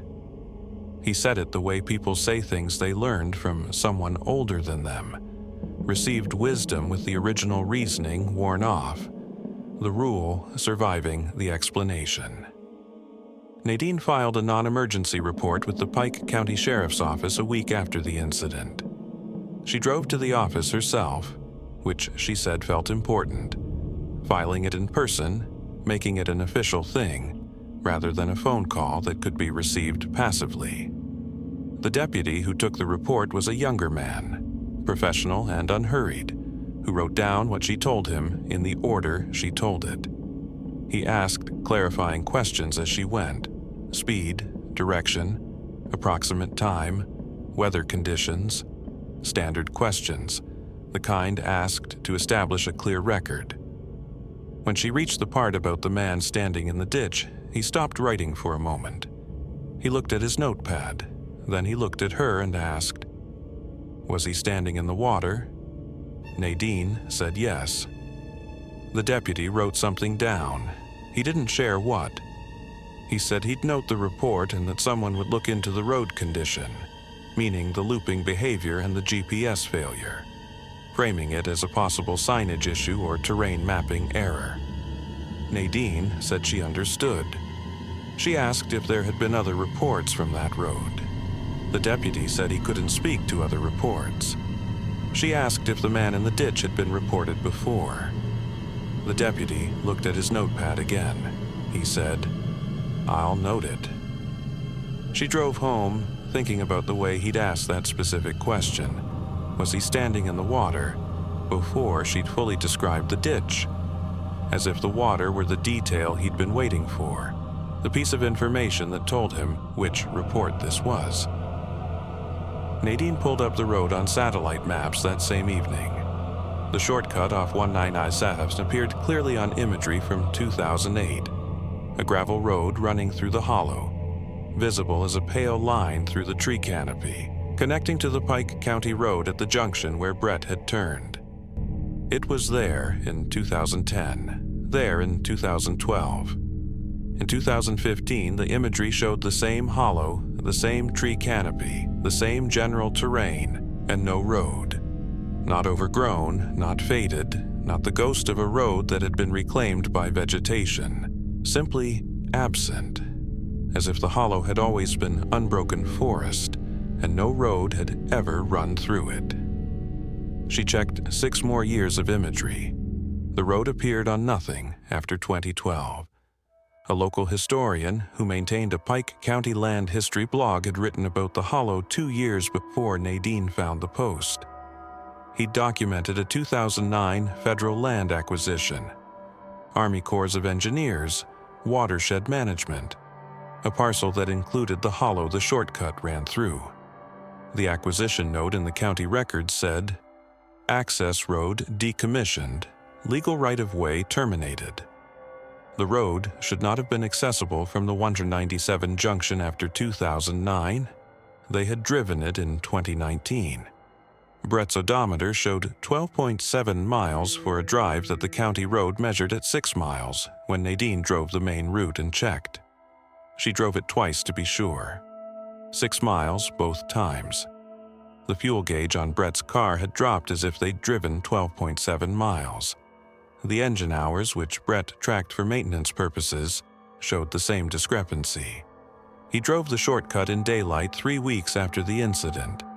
It was there, accessible from the 197 junction, drivable, and it connected normally to the Pike County Road in 6 minutes without incident. The culvert was present, not at mile 1.8, as it had been on the night of the incident, but at mile 3.1. Its position was different. The road's behavior was different. The man in the ditch was not there. The ditch itself was dry. It had rained 2 days before Brett's daylight drive, and the ditch should have been holding water. It was completely dry, the gravel in its bed undisturbed, looking as if it hadn't carried water in some time, No official explanation addressed every part of what happened that night. The GPS failure was attributable to terrain. The disorientation was attributable to stress and unfamiliar road geometry in the dark. The 35-minute gap could be explained by the time they spent stopped in the road, if you were willing to accept that they'd been stopped longer than either of them believed. The odometer discrepancy was harder. The satellite imagery erasure was harder still. And the deputy's question, was he standing in the water, asked before Nadine had specified the ditch, before she'd described the water level, before she'd said anything that would have told him there was water involved at all. Brett doesn't use shortcuts he can't see the full length of in daylight. Not back roads, not logging roads, not any road where the far end isn't visible from the near end. He said it wasn't a rule he'd decided on so much as a rule he found himself following. The way you find yourself checking that a door is locked even after you remember locking it. Nadine doesn't ride in cars on back roads after dark. She's been asked about it by people who've noticed, and she gives a practical answer about preferring main roads at night, which is true as far as it goes. The satellite map still shows the hollow as unbroken forest. She's checked it 7 times. She stopped at 7 because she said checking it past a certain point felt like being watched back. Like whatever had decided the road shouldn't be visible had noticed her looking and was waiting to see when she'd stop. That hollow was bought and erased on paper. The man in the next account found something erased from something more permanent than a map. The account came through Vance's daughter. She submitted it after his retirement, with his knowledge and his confirmation, and when she asked him if there was anything he wanted to add or change, he read through what she'd written and said no. Then he said, "Get the last part right." She asked which part he meant. He looked at her for a moment and said she'd know it when she got there. Vance had been a state trooper in McDowell County, West Virginia for 23 years. He was 34 when this happened. 1994, early November. A career already long enough that he'd developed the particular professional composure of someone who'd seen most of what roads produced and had learned to process it efficiently and move on. He was not someone who spooked. His daughter described him as a man who reported things precisely as they were, who had no patience for exaggeration, and who in 23 years of law enforcement had never once filed a report that a supervisor needed to question for accuracy. She said he slept with the bedroom light on for the last 6 years of his career. She'd always assumed it was insomnia. She didn't ask until after he retired. He said it wasn't insomnia. The call came in during an evening patrol. A vehicle reported stopped on a remote road. The caller had described it only as the coal road past the Ridgeline Church. No mile marker, no further detail, and the dispatcher had logged it that way because in McDowell County in 1994, that description was sufficient to identify the location. Vance knew the road. It ran about 4 miles off the main county road to an old coal company property. Dead end. The kind of place people parked for various reasons, none of them usually worth much attention. He drove the coal road in the early dark, the cruiser's headlights picking up the soft edges of a road that the recent rain had made unpredictable in the low sections. He noted that his tires were leaving clear tracks in the wet surface. The road was holding impressions cleanly, the kind of condition that recorded everything that passed through. He filed that detail automatically, the way experienced officers file things they might need later, without knowing yet that they'd need it. The vehicle was an older Ford pickup, parked at an angle that suggested it had stopped rather than been parked deliberately. The front end aimed slightly toward the right shoulder, the way a vehicle ends up when the driver pulls off without fully committing to the act. Engine running. Exhaust visible in the cold air. No one visible outside. Vance pulled the cruiser in behind it and sat for a moment, reading the scene. No lights on inside the truck cab. Windows fogged slightly from the running engine in the cold. No movement. He got out and approached the driver's side, hand on his radio, and knocked on the window. No response. He tried the door, locked. He walked around the truck, driver's door locked, passenger door locked, rear doors locked. He came back to the driver's side and looked through the window where the fog had cleared enough to see. The driver's seat was empty. The passenger seat was empty. The cab held nothing unusual. A work jacket on the back seat, a coffee cup in the holder, the ordinary debris of a working truck. He called in the plate and waited. The registration came back to a man from Logan County. No warrants, no flags, no active reports. He radioed the dispatcher and noted the situation, running vehicle, no occupant located, and requested a check on the registered owner. Then he began a systematic check of the immediate area. Tree line visible from the road, both shoulders, the fence line along the coal company property. He used his flashlight methodically, the way he'd been trained, covering ground in overlapping arcs. He found no one. The coal company gate was a heavy chain link affair, padlocked, no sign of forced entry, the padlock sitting in its hasp the way it had presumably sat for some time. The fence line was intact in both directions as far as his flashlight reached. Whoever had been driving the truck had not gone over or through the fence. He went back to the truck, touched the hood, warm, touched the coffee cup through the cracked window where the glass met the seal, still warm. The truck had not been sitting long, maybe 20 minutes, maybe less.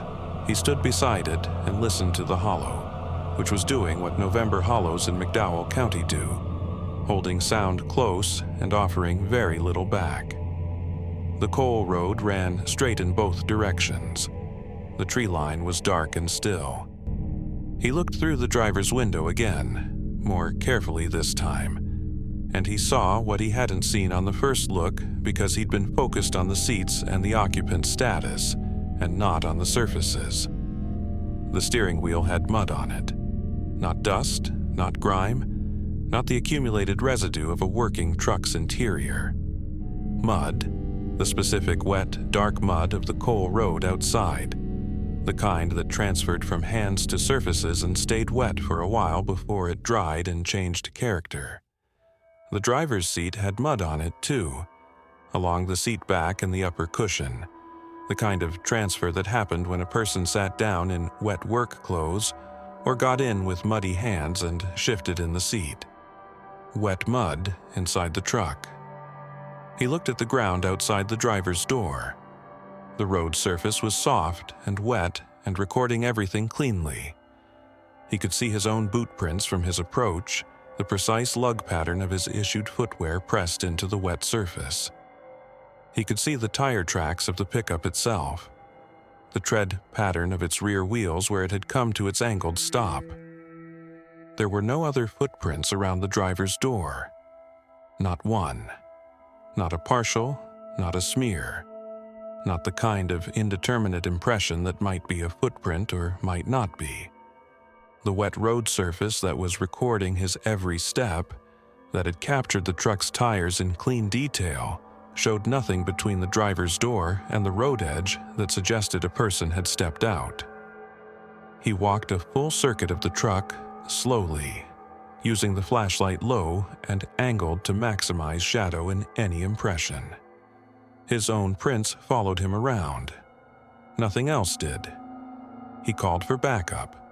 The nearest available unit was 35 minutes out on that road, and he said so when he radioed, and then he settled in to wait beside his cruiser with the engine running and the radio on and his flashlight in his hand. He had been waiting for approximately 20 minutes when he heard the footsteps. Not from the truck, not from the direction he'd come. From the tree line to his right, where the coal road ran alongside a section of second-growth timber before the fence line began. Footsteps on wet leaves, slow, deliberate, the pace of someone who knew where they were going and wasn't in a hurry to get there. Moving parallel to the road, in the tree line, in the direction of the parked truck. He turned his flashlight toward the tree line. The footsteps stopped. He held the light on the tree line for a full minute, covering the area methodically, and found nothing. No figure, no movement, no eyeshine. He lowered the light and waited. After perhaps 2 minutes, the footsteps resumed. Same direction, same pace, picking up exactly where they had stopped, as if the pause had been a response to the light rather than a coincidence of timing. He turned the flashlight toward the trees again. The footsteps stopped. He did this 4 times. Each time, the footsteps stopped the instant the light reached the tree line. Each time, after he lowered the light and waited, they resumed.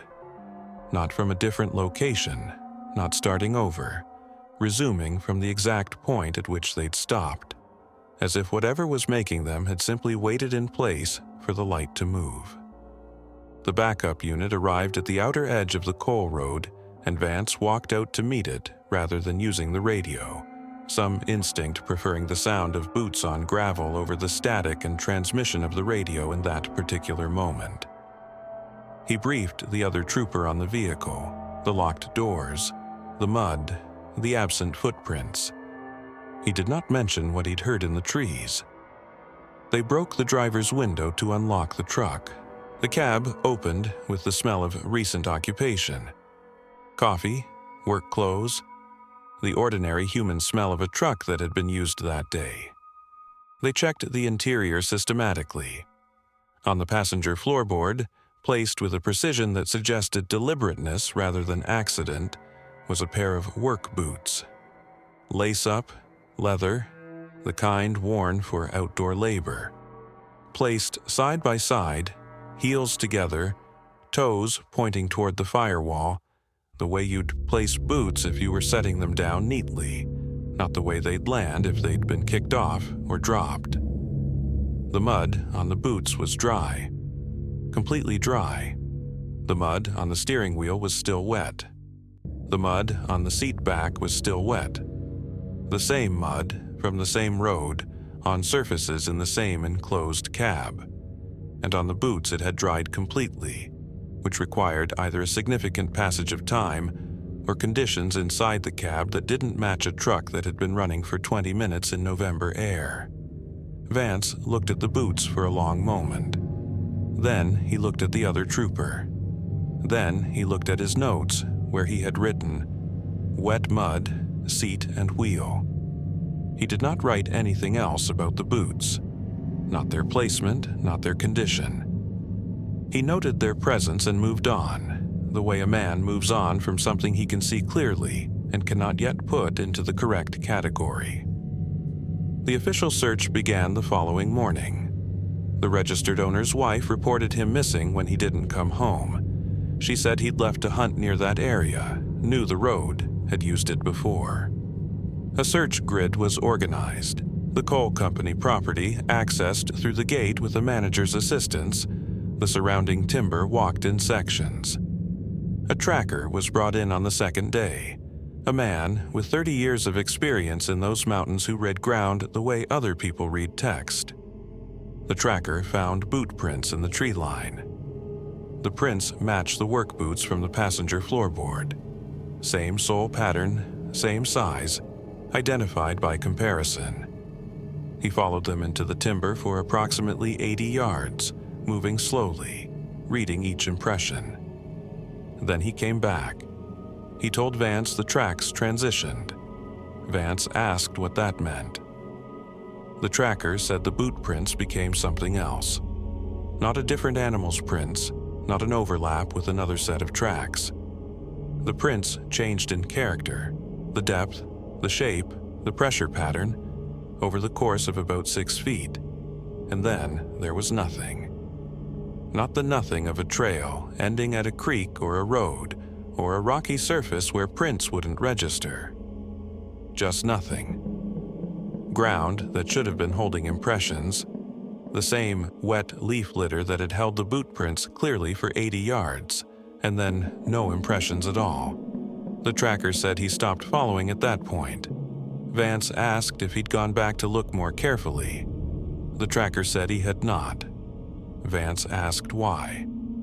The tracker looked at the tree line for a moment and said he'd been tracking in these mountains for 30 years, and he knew the difference between a trail that ended and a trail that stopped wanting to be followed. The registered owner was never found. The case remained open in the missing persons file, periodically reviewed, never resolved. The official report documented the vehicle, the locked doors, the mud, the boots, the search effort, and the tracker's finding, described in the report as tracks terminating at an unidentifiable location due to terrain conditions. It did not mention the footsteps in the trees. Vance's daughter found out about the footsteps because he told her once in the kitchen of his house 3 years after he retired, on a night when the weather was bad and she'd stayed later than she'd planned, and the conversation had gone somewhere it didn't usually go. He said he'd heard footsteps in the tree line while he waited for backup. He said they stopped every time he turned the light on them. He said he'd put it in his personal notes the night of the incident. She asked to see the notes and he showed her. The entry dated November 1994, written in his precise trooper's handwriting. Footsteps in tree line, stopped with light, resumed without. 4 occurrences. He said his sergeant had reviewed his notes and told him to leave it out of the official report. The sergeant's reasoning was that it wouldn't help anyone. She asked him what he thought the sergeant meant by that. Vance thought about it for a moment. He said he'd decided the sergeant meant that putting it in the report wouldn't help find the missing man, which was true. But he'd also decided over the years that the sergeant might have meant something slightly different. That some information, once it was in an official record, became a thing other people had to respond to, had to explain, had to fit into frameworks that the information didn't fit. And that some information was better left in a personal notebook where it could simply be true without requiring anything of anyone. He transferred his personal notes to a folder when he retired. The folder sat in a filing cabinet in his home office. He told his daughter where it was. She said he slept with the bedroom light on for the last 6 years of his career. She asked him, after he retired, if it was because of the case. He said it wasn't the case specifically. He said it was the footsteps. He said the thing about the footsteps stopping every time the light reached the trees was that it implied a relationship between the light and whatever was making them, an awareness of the light, a response to it, a decision being made each time about whether to continue. He said what bothered him was not that it stopped when the light found it. It was that it always started again when the light moved away. That case was never closed. The account that closes this collection was never officially opened. It started the same way almost all of them do. Someone who had no reason to be afraid decided to take a road they'd never tried before. The search the next morning covered the coal company property in sections. 6 people walking a grid through timber that was bare enough in November to see through at reasonable distance. They found nothing. Not clothing, not equipment, not any sign that a person had moved through that area recently beyond the boot prints the tracker had already followed and stopped following. The coal company manager who opened the gate and walked the property with them said the land hadn't been actively worked in 11 years, and that occasional hunters used the perimeter but that he hadn't issued any permits for that area that season. The fence line was checked in both directions for a quarter mile. No cuts, no gaps wide enough to pass through. The padlock on the gate undisturbed when they arrived. Whatever had left the truck hadn't gone over or through the fence, and the search on the other side of the road, the timber that ran up the slope away from the coal property, produced nothing either. The tracker went back in on the second day. He went alone, which Vance noted without comment, understanding that some people worked better without an audience when the work was going somewhere uncertain. He was in the tree line for about 2 hours. When he came out, he told Vance what he'd found, and Vance wrote it down in his personal notebook because by then he'd already understood that some of this wasn't going into the official report. The boot prints were still there. The transition point was still there, that section of 6 feet where the impressions changed and then disappeared.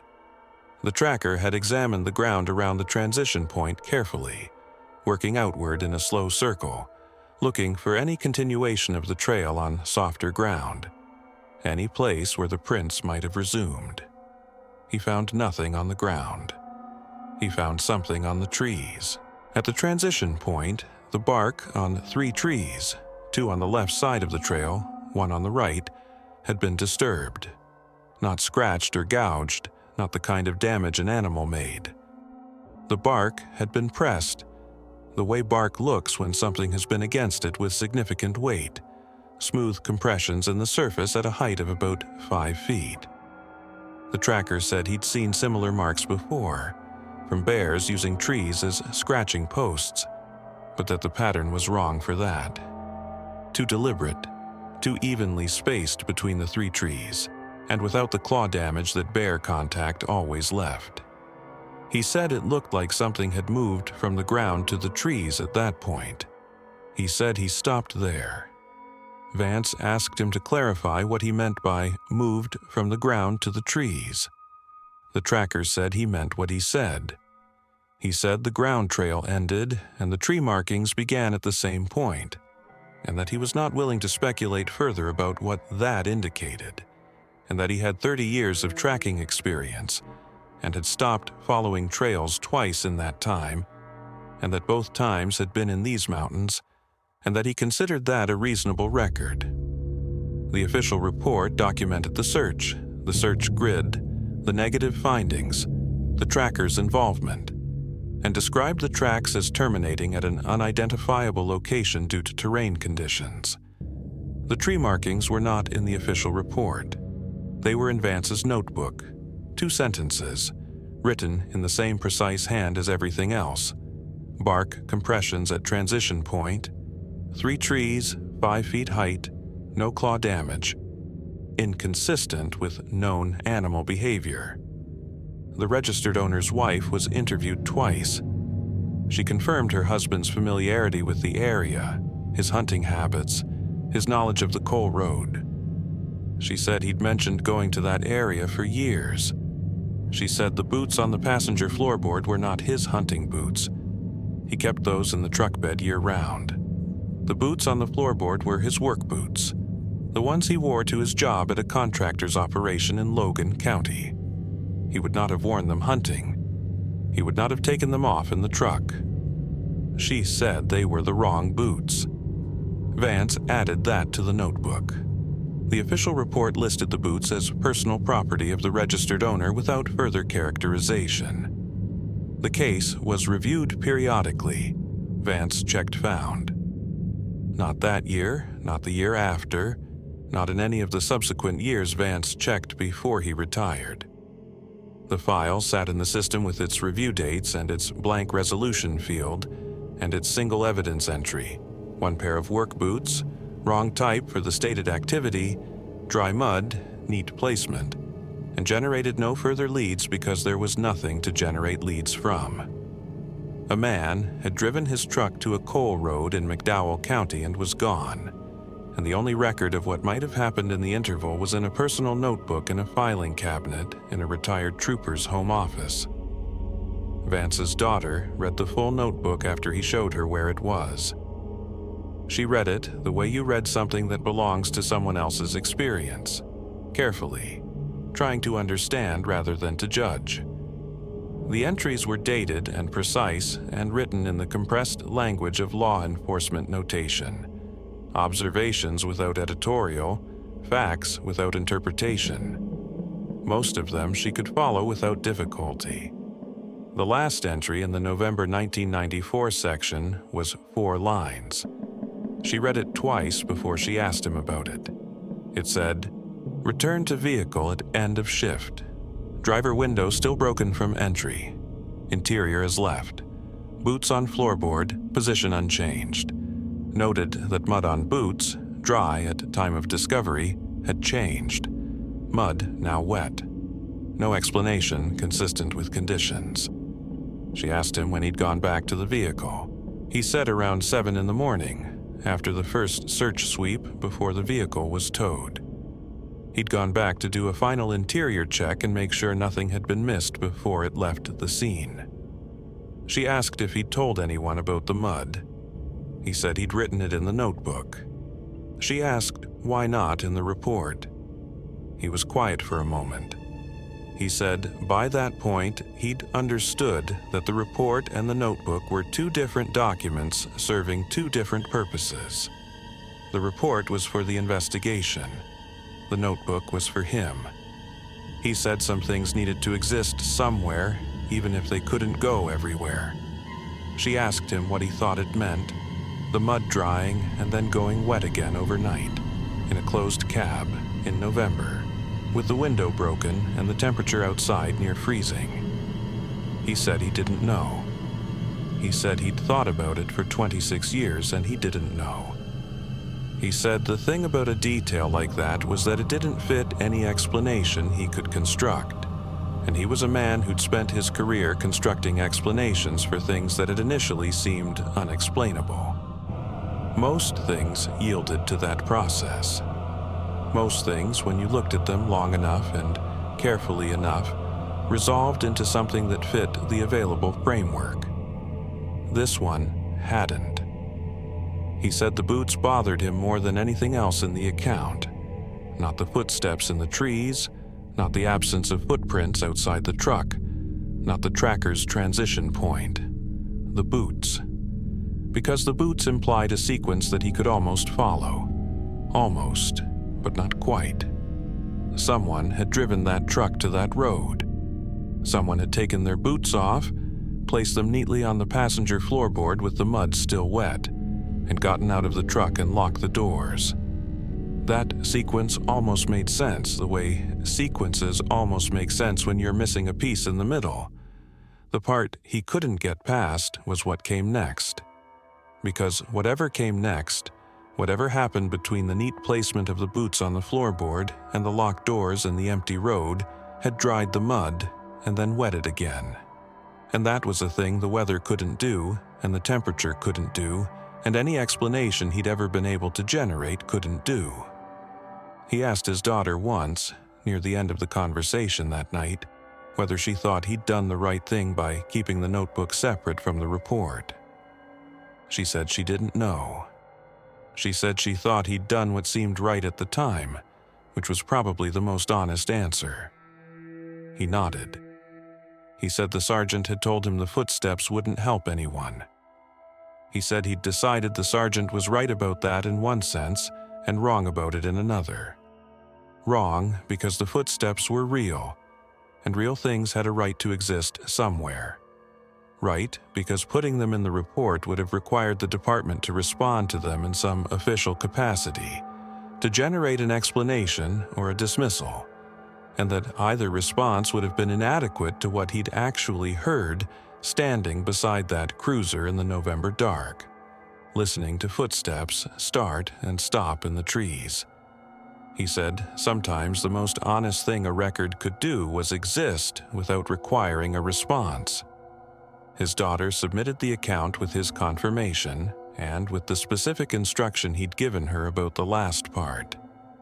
She understood, by the time she finished writing it, which part he'd meant. Not the mud on the boots, not the tracker's transition point, not the bark compressions on the 3 trees at 5 feet height with no claw damage. The last part was what the registered owner's wife had said about the boots. That they were the wrong boots. The work boots, the ones for his job, the ones he had no reason to bring on a hunting trip. Placed on the floorboard of his hunting truck on a hunting road, as if someone or something had taken them off for him and left them there for whoever came to find the truck. Left them there neatly, deliberately, in the way of something that understood that objects had proper places and that proper placement communicated something. A message, maybe. A receipt. Some form of marking that said this is what remains. This is what was left behind. This is the proof that something was completed here, even if the record of what was completed will never be complete. Vance died 4 years after he retired, a fact his daughter added to the submission because she felt the account required it. Not to create sympathy, but to establish that the story was finished being shaped by him and was now exactly what it was. He left the notebook to her. She left the bedroom light on the first night after his funeral, and the second, and the third, before she understood why she was doing it and turned it off and went to sleep in the dark. She said he never drove the coal road past Ridgeline Church again after 1994. Not once in 9 more years on the job, not once after. She said co-workers who'd needed coverage of that area had learned, without being told explicitly, to handle it themselves. She said nobody ever asked him directly why. She said she thought they already knew. That account was never closed. The one that ends this collection was never officially opened. It started the way almost all of them do. Someone who had no reason to be afraid decided to take a road they'd never tried before. Reeves was a high school history teacher from Raleigh County, West Virginia, which is a detail worth holding on to because the kind of person who spends their professional life helping other people understand how the past shapes the present tends to be someone who takes documentation seriously. He noted things. He dated things. He kept records not out of compulsion, but out of a habit of mind that valued precision, that understood evidence and its relationship to understanding, that knew the difference between what a source said and what a source meant. He submitted his account in writing to a regional folklore documentation project. Then he withdrew it before publication. A copy was retained, and the account has been circulating in West Virginia local history circles since approximately 2019, passed from one person to another in the way that accounts circulate when they're too specific to dismiss and too strange to publish under anyone's name. He told the project when he withdrew it, he didn't know what to do with the story. He didn't want it erased. He didn't want his name on it. Every fall, Reeves took one solo photography day. This was a practice he'd maintained for years, a single day in October, a mountain road, or a ridge overlook, or a stretch of river bottom, a camera bag and a thermos, and no particular agenda beyond the light and the color and the quiet. His wife knew his general route. He texted when he found signal. He was home for dinner. The road above Sophia in Raleigh County had been recommended by a colleague who taught science and who had driven it the previous fall and described the ridge views as worth the gravel. Reeves looked it up on his county map, found the access point, and added it to his list for the season. He left at 9 in the morning on a Friday in mid-October. Full tank, camera bag with 2 lenses and extra memory cards, a thermos of coffee, and the paper notebook he carried on every photography trip. A small spiral-bound thing he used for logging locations and light conditions, and the kinds of practical observations that helped him remember later where a particular photograph had been taken. He had a system for the notebook. Date and time at the top of every page, written in his own format, month, day, year, then the hour and minute. He'd used the same format for 15 years. It was automatic, the way any repeated notation becomes automatic, the hand moving without the mind directing it. The lower section of the road was everything the colleague had promised. The color was at or near peak, the particular gold and orange and occasional deep red that the southern West Virginia ridges produced in mid-October when the conditions were right. He stopped at 3 turnouts in the first 4 miles, working the light, checking exposures, the practiced, unhurried movement of someone doing something they'd done enough times to be comfortable with the process. At mile marker 4, a wider pullout with a wooden picnic table weathered to gray. He stopped for coffee and opened the notebook. He wrote the location, the light quality, the lens he'd been using, the time. He uncapped the pen, wrote the date and time at the top of the page in his standard format, made his notes, capped the pen, and set the notebook on the passenger seat. The road continued upward past the pullout. The gravel well enough maintained to suggest regular use, the tree line back from the shoulder, in the way that indicated a road someone cared about. He drove on. At mile marker 5, the radio cut out. He reached for it, found static, turned it off.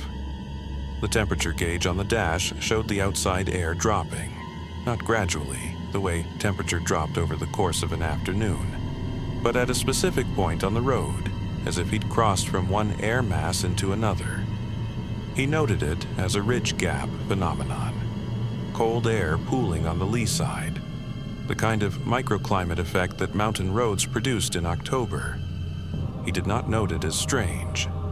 The sign at mile marker 6 was a wooden stake with a board nailed to it, hand-lettered in paint that had been applied carefully enough to suggest the person who made it had wanted it to be readable for a while. Road closed seasonal.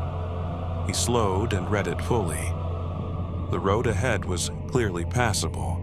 No barrier, no gate, no physical obstruction. His county map showed no seasonal closure on this road. He checked the map, checked the road, reasoned that the sign was left from a prior year or from a closure that had been lifted without anyone removing the notice. He continued.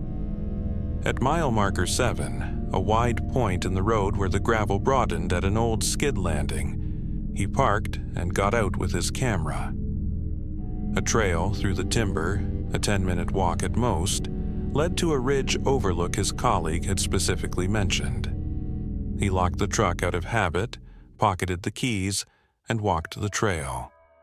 The overlook delivered what had been promised. He could see across the valley to the next ridge, the color rolling across the canopy in waves of gold and orange, the light coming in at the low angle that mid-October afternoon produced in these mountains. He worked for 11 minutes, 43 frames, moving along the overlook edge to vary the perspective. He was alone. The only sounds were wind and the occasional distant call of a bird working the thermals along the ridge. He walked back to the truck, satisfied, the particular quiet contentment of a day going correctly settling into him. He set the camera bag on the passenger seat and reached in to review the images on the LCD, while the drive was still fresh enough that he could match the frames to the moments. He went through them in order. The turnout at mile 2, the light through the canopy at mile 3, the pullout at marker 4, the approach to the overlook sequence, gold light, ridge views, the valley spread out below. Exactly what he'd come for. Between his 29th and 30th frames, there was an image he didn't recognize. It took him a moment to understand what he was looking at. The image showed the overlook from behind, from the trail, from a position on the access path approximately 30 feet back from where he'd been standing. It showed him in the foreground, his back to the camera, the valley and the far ridge visible beyond him, the light doing what the light had been doing. It was a well-framed photograph. The exposure was slightly high, the image brighter than the surrounding frames, taken from the shaded section of the trail into the light of the overlook. He had taken 43 photographs at the overlook. He was holding the camera the entire time. He was alone. He scrolled back and forward, making sure he hadn't misread the sequence. He hadn't. The image was between 29 and 30, time-stamped within the session, showing him from behind at the overlook from a position he hadn't occupied. He sat in the truck for a moment with the camera in his hands. Then he did the thing that people do when a rational explanation is available and preferred. He found one. Timer function, accidentally engaged, the camera operating on a preset he didn't remember setting. He'd had the camera for 3 years and had never used the timer function, but that didn't mean he couldn't have activated it accidentally. A bump of the wrong control, a setting changed without noticing. It was possible. He deleted the image. He would regret that. He said so clearly in the account. He regretted deleting it almost immediately, and more as time went on, not because the image would have proven anything, but because it was evidence of something, and evidence, once deleted, became only memory, which was a different and less reliable thing. He started the truck. The engine turned over on the second try. Not the first. It cranked without catching on the first attempt, sat for a moment, and started on the second. He noted it. The truck was well maintained and had never given him trouble on cold starts. The outside temperature had dropped since he'd arrived, which could explain it. He noted it and filed it and pulled out onto the road, heading upward toward the overlook at mile marker 9, which his colleague had mentioned as the better view of the two. He reached for his notebook to log the mile marker and the truck issue, a habit, the automatic documentation of a man who believed in records. The notebook was open to a page he hadn't opened. He was certain of this. He'd capped the pen and set the notebook closed on the passenger seat when he left the pullout at mile marker 4. The notebook was open now, lying flat, to a page approximately 2/3 through, a page he hadn't written on. He hadn't written on it. Someone had. He pulled over before he fully processed what he was reading. The handwriting was his. The format was his, the date at the top in his standard notation, month and day and year, the hour and minute below it. The date was today's date. The time was approximately when he'd been at the pullout. The content was 2 words. Go back.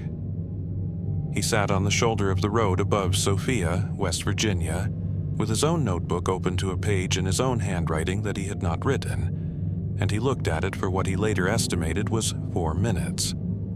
There was one thing wrong with it beyond the obvious. His date format, the format he'd used automatically for 15 years, the format that lived in his hand rather than his head, wrote the month first, then the day. MMDDYY, the American convention, the one that had been automatic since he was a teenager. The date at the top of the page was written day first, then month. DDMMYY, European convention, a format he had never used in 15 years of notebooks. His handwriting, his pen, his notebook paper, the wrong format. He told himself what the situation called for: a distracted moment, a page turned and written on without full attention, a format error that proved it was his own unconscious production rather than anyone else's. The explanation was uncomfortable but available. He accepted it because the alternative was not something he was ready to accept on a gravel road above Sophia on a Friday afternoon in October, with the ridge view still beautiful and the thermos still half full. He pulled back onto the road and continued toward mile marker 9. The overlook at mile marker 9 was everything the overlook at 7 had not quite been. Wider, more exposed, the ridge dropping away steeply on 3 sides so that the view opened in an arc rather than a window. The valley below was deep enough that the color in the canopy looked like something poured rather than grown, the gold and orange pooling in the low sections and climbing the far slopes in a gradation that the afternoon light made almost too much to look at directly. Reeves stood at the edge and worked. He moved along the overlook, finding angles, checking the light, making the small adjustments of position and focal length that the situation called for. He was alone, no other vehicles at the wide spot where he'd parked, no voices from the trail, no sound beyond the wind on the exposed ridge and the distant quality of the valley below, which was the kind of sound that wasn't quite silence but wasn't quite noise either. The sound of a large space being mostly empty. He shot for 11 minutes. 43 frames, the same number as the first overlook, which he'd note later as a coincidence that didn't mean anything and that he noticed anyway. He was satisfied with what he was getting. The light was doing what he needed, and the color was at its best. And the afternoon had the particular quality of a thing going correctly, a feeling he'd learned to trust, and also learned not to hold too tightly because it tended to change. He walked back to the truck. He set the camera bag on the passenger seat and closed the door, and sat for a moment with the key in the ignition without turning it. He did this sometimes at the end of a good session. Sat quietly for a moment before starting the engine, letting the experience settle rather than immediately transitioning into the business of driving home. His wife called it his decompression pause. He called it nothing because it didn't need a name. He reached for the camera to review the images. He went through them in the same order as before: the approach, the overlook, the sequence of frames along the edge. The color was even better than the LCD had suggested while he was shooting. He was pleased. He scrolled through the session and counted as he went, the way he always did. He reached the end of the session and the frame count was correct. 43 images. No extra frame, no image he didn't recognize. He went through the full card from the beginning, every image from the day, and found nothing unusual. The sequence from the first overlook, the deleted frames absence between 29 and 30, the pullout at mile marker 4, the early turnout shots. The metadata told a different story. He didn't see it on the LCD. He saw it later when he connected the card to his computer, but the seed of it was there on the road if he'd been looking at the right information, which he wasn't yet. Between his 29th and 30th frames from the first overlook, the metadata would show a 1-second gap in the timestamp sequence, a second in which the camera's internal clock recorded activity without producing an image file. The shutter had operated. The sensor had registered. Something had been captured and not saved, or captured and removed, and the camera had continued its count as if the gap weren't there. He didn't know that yet. He put the camera away and started the truck and pulled out. The light was changing. The cloud cover that had been building since early afternoon had thickened while he was at the overlook, and the road was in the kind of shadow that compressed available time. Not dark, but the quality of light that told you dark was closer than the clock suggested. He had maybe 40 minutes of usable visibility. The road down was 8 miles of gravel, and he knew it well enough by now to drive it without difficulty. But 40 minutes was 40 minutes, and he preferred not to be testing those margins. He drove. Mile marker 8 passed. Mile marker 7, the wide spot, the parked truck now gone and the skid landing empty, the trail mouth visible at the edge of the headlights for just a moment before the road curved away. Mile marker 6, the road, closed seasonal sign still on its stake, which he noted with the mild irritation of someone who decided the sign was wrong and found its continued presence slightly annoying.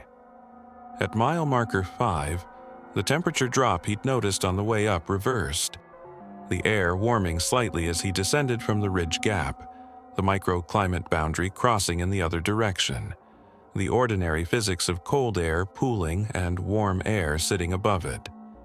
He noted this as confirmation of his earlier assessment and drove on.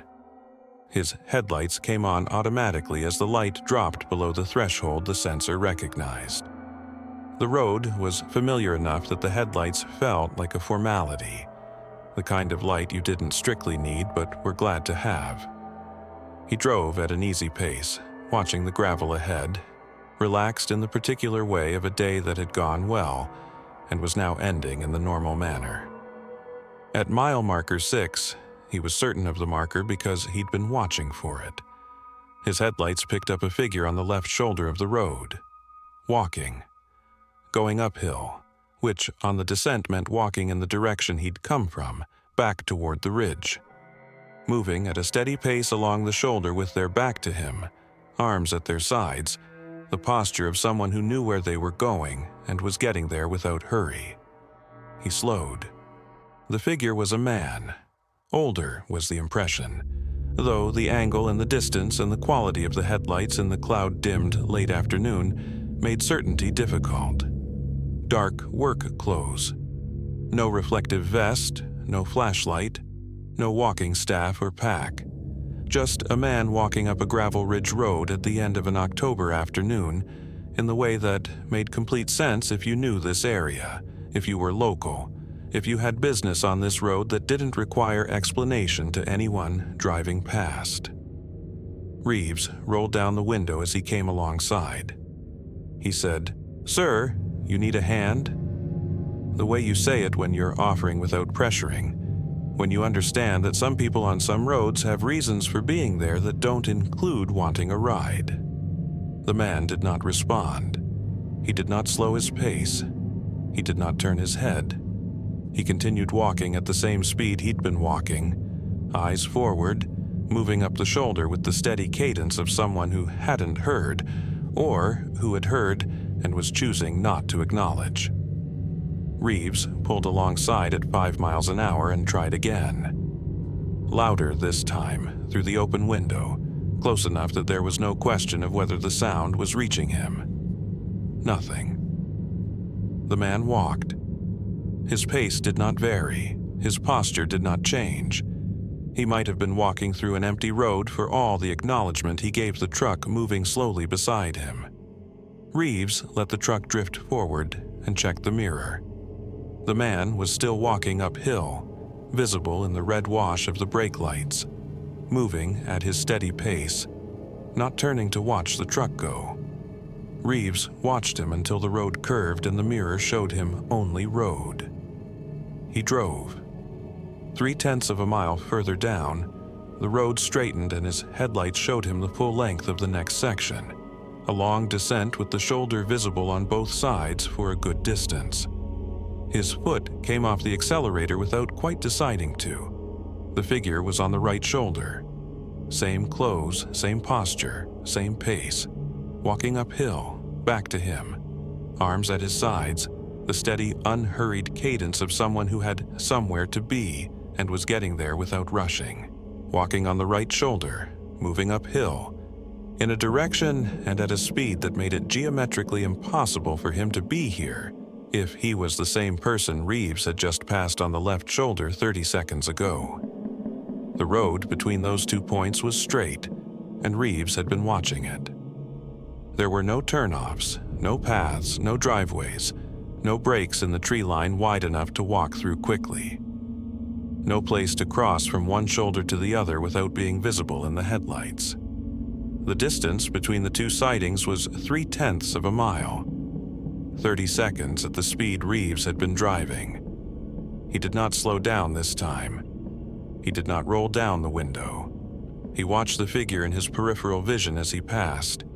Same man, same clothes, same forward-facing posture. No acknowledgement of the truck. And he watched the mirror until the road curved again and the mirror was empty again. He accelerated. He told himself the things that remained available to tell himself. 2 different men in similar clothing, a coincidence of appearance. His own stress distorting his sense of the interval between sightings. He told himself these things with the diminishing conviction of a man who knew what the geometry of the road was and what 30 seconds meant on it, and who was running out of frameworks that could contain what his eyes had told him. The road continued downward. The headlights moved ahead of him through the thickening dusk. He drove without touching the radio, without reaching for the thermos, focused on the gravel ahead and the mirrors and the rate at which the mile markers were passing. At mile marker 4, the pullout with the picnic table, the place where he'd stopped for coffee and written in his notebook, his headlights caught something at the edge of the road that he hadn't noticed on the way up. A track going off to the right. Unpaved, barely visible, 2 shallow ruts in the grass that suggested use without advertising it. The kind of track that existed on rural land everywhere, made by the repeated passage of a vehicle with no particular intent to create a road, just the accumulated compression of tires going to the same place enough times to leave a mark. At the far end of it, perhaps 200 yards in, a light. Not a house light, too low, too steady, without the warm variation of an interior bulb seen through glass. More like a lantern. A single source, sitting still. The kind of light that said someone was there without saying much else about who or why or how long. He had 40 minutes of daylight. The main road was below. The track went right and the light sat at the end of it, and the rest of the road was familiar and downward, and everything he needed to do to end this day correctly was to continue driving.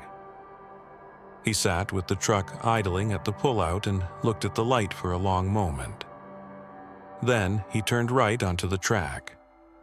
The track was shorter than it looked from the road. 200 yards, maybe a little more. The ruts shallow enough that the truck moved through them without difficulty. The grass median brushing the undercarriage in a way that suggested infrequent but not absent use. The timber on both sides was close. Second growth mostly, the kind of dense young forest that came back after logging and grew in tight enough to block any view beyond the immediate corridor of the track. The cabin appeared at the end of it. Small, clapboard, one room from the outside. A structure that had been built for function rather than comfort. The kind of hunting cabin that appeared all over the southern West Virginia mountains, put up by men who needed shelter during deer season, and maintained with the minimum attention required to keep it standing. The roof was metal, dulled to a flat gray. The porch was 3 boards wide and covered by a shallow overhang. One window faced the track, and through it, the light Reeves had seen from the road was visible and identifiable now as a lantern. A battery lantern sitting on a table, casting the steady yellow light that battery lanterns produced. He sat in the truck for a moment with the engine running. The cabin looked empty in the way that structures look empty when they've been empty long enough for the emptiness to settle into them. The porch was bare. No boots outside the door, no equipment, no cooler or camp chair, or any of the ordinary debris of occupancy. The window was intact, but filmed with the particular translucence of glass that hadn't been cleaned in a long time. The door was closed. He got out. The air outside was colder than it had been at the overlook. The track sat in a low spot, he thought. Cold air pooling in the depression, the way it pooled in hollows. He could see his breath. He walked to the porch, stepped up carefully on boards that held his weight without complaint, and tried the door. It opened. Not dramatically, just swung inward on hinges that had enough rust to make a sound, but enough remaining function to complete the movement. He stood in the doorway and let his eyes adjust from the late afternoon gray outside to the lantern light inside. The room held a wood stove against the far wall, cold, ash in the grate. A cot along the right wall, a thin mattress covered by what had once been a wool blanket and was now a wool artifact. 2 chairs and a table in the center, the lantern on the table, and around every surface except the table's immediate vicinity, the particular gray softness of accumulated dust, on the windowsill, on the stove, on the cot frame, on the second chair, on the shelf above the stove where a row of rusted canned goods sat in the positions they'd been placed in some time ago. The table was clean. Not wiped clean in the recent way, not damp or smelling of cleaning product. Clean in the way of a surface that something had been removed from. The dust pattern interrupted, the table showing its original wood color in a rough circle approximately the size of the lantern's base, as if the lantern had been there long enough to protect that circle from dust, and the rest of the table had been accumulating at the normal rate around it. He looked at the lantern. It was a boxy design, the kind with a thick plastic handle and a D-cell battery compartment. He recognized the brand. Or, rather, he recognized that he should have been able to recognize the brand, that it was the kind of lantern he'd seen in hardware stores and sporting goods catalogs for years. But the specific model was slightly wrong, slightly older than current production. The plastic a different quality than contemporary manufacturing produced. He thought about it and couldn't place the exact model, couldn't remember seeing it specifically in any store. The brand name on the housing was partially worn away. He set that aside and looked at the rest of the room. On the wall beside the door, a calendar. 1987, the page turned to October, the kind of calendar given away by feed stores and implement dealers. A photograph of farm equipment above a grid of dates. Several of October's dates had notations in pencil. Arrival times, departure times, the abbreviated record-keeping of people who came and went and wanted to remember when. On a board above the stove, 4 hunting licenses tacked in a row, the paper yellowed and brittle at the edges. A coffee can with 3 pencils in it, the pencils worn to different lengths. And on the table beside the lantern, a logbook, the standard composition notebook type, the cover water-stained, the spine cracked from repeated opening. He opened the logbook. The entries began in 1981. Hunting visits mostly, dates, party size, game taken, conditions. Written in several different hands over the years. The casual record of a cabin shared by people who understood that a shared space required a shared record. He turned pages, reading the cadence of seasons, the names that appeared and disappeared and reappeared, the gradual thinning of entries as the years went on. The last entry in the standard sequence was October 14th, 1989. 2 men, 3 days, 2 deer taken, good weather. After that, blank pages, a dozen of them, the ruled lines empty, the pages slightly stuck together at the edges from humidity. Near the back of the logbook, past the blank pages, 1 more entry. Different hand from all the others. Pencil, written more carefully than the hunting records, each letter formed with the deliberateness of someone who wanted to be sure the words were legible. No date, no names, 5 words, and then a period, and then 3 more words. Do not spend the night, do not answer the door, leave before the fog. He photographed it with his camera. He stood in the lantern light with the logbook open in his hands and looked at the words for a moment, reading them again the way you read something a second time when the first reading produced a result you want to verify. Then he turned to leave. The piece of paper was on the table beside the lantern. He hadn't seen it when he came in. He was certain of that. He'd looked at the table, registered the lantern and the clean circle and the logbook, and there had been nothing else. Now, there was a piece of paper, folded once, the kind of paper that came from a small spiral notebook. The ruled lines and the narrow margin and the torn left edge where it had been removed from the binding. His paper. His notebook's paper. The same weight, the same ruling, the same margin width, the same quality of torn edge that his notebook produced when he removed a page cleanly. He unfolded it. His handwriting. His date format. Correct format. Month 1st. The American convention he'd used for 15 years, not the inverted format from the note in the truck. Today's date. The time was 4:47 p.m. He checked his watch. It was 4:49. The note said, "Do not leave yet."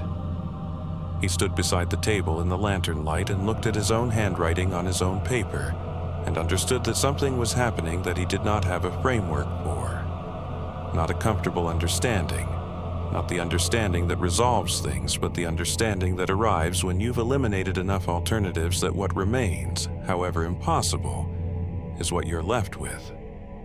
He checked his notebook. He took it from his jacket pocket and opened it to the last written page, and counted the remaining pages. 1 was missing. He found the torn edge where it had been removed, clean, careful. The perforation line followed precisely. He compared the edge to the paper in his hand. They matched. He sat down in one of the two chairs and put the notebook on the table and looked at the lantern and did not move for a few minutes. Outside, through the window, the light was doing what the light did in October in West Virginia when the cloud cover came in, fading faster than the clock suggested, the gray deepening towards something darker, the track outside the window already less distinct than it had been when he arrived. The temperature outside was continuing to drop. Through the window he could see the edge of the fog, not the valley fog that came up from the low ground in the mornings, but the ridge fog that came down from the high ground in the evenings, moving through the timber in the slow, dense way of something with weight. It had reached the track already. By full dark, it would reach the cabin. He thought about the drive down, the road in the dark, in fog, in a truck that had failed to start on the first try. The two sightings of the figure on the shoulder, at mile markers 6 and 5, in positions that didn't fit the geometry of the road. The note in the truck in the wrong date format. The image on the camera that he'd deleted. He thought about the logbook. Leave before the fog. He looked out the window at the fog moving through the timber toward the cabin. He thought about the note on the table. Do not leave yet. 2 instructions, from the same source presumably, or from whatever source was producing these things in his handwriting, and they were not contradictory, they were sequential. Don't leave yet. Leave before the fog. The fog was already here. The timing on the second instruction had already passed, or was passing. Or the note on the table was telling him something about the window between yet and the fog that he hadn't understood quickly enough. The porch board outside the door made a sound. One sound. A single compression of old wood under weight. The specific creak of a board taking a load it recognized. Not wind. Wood doesn't creak that way in wind. Not the cabin settling in the temperature drop. Settling sounds came from the walls and the roof. Not from a specific point on the exterior porch at a specific location relative to the door. He sat very still in the chair and looked at the door. The sound did not repeat. He waited. The fog pressed against the window. The lantern held its steady light. The stove sat cold in the corner, and the hunting licenses curled slightly on their tacks, and the coffee can cast a long shadow toward the wall behind it. The logbook lay open to the last page. The note from his own notebook lay on the table beside the lantern and said what it said. Outside, on the porch, something knocked. 3 times. Measured. A pause between each knock. The interval of someone who has knocked on enough doors to know that knocking too quickly sounds impatient, and too slowly sounds uncertain, and who has chosen the pace that sounds like neither. The pace of someone who has done this before and knows how long to wait. The logbook said, "Do not answer the door." He did not move. The knock had come from approximately the center of the door, not the top, not the bottom. The place a person naturally knocked when they stood at a normal height and raised a hand to a closed door. He sat in the chair and looked at the door and did not move and did not make a sound. And the cabin around him was quiet in the way of a space that was holding its breath along with the person inside it. After a silence that he later estimated at 2 minutes, the knocking came again.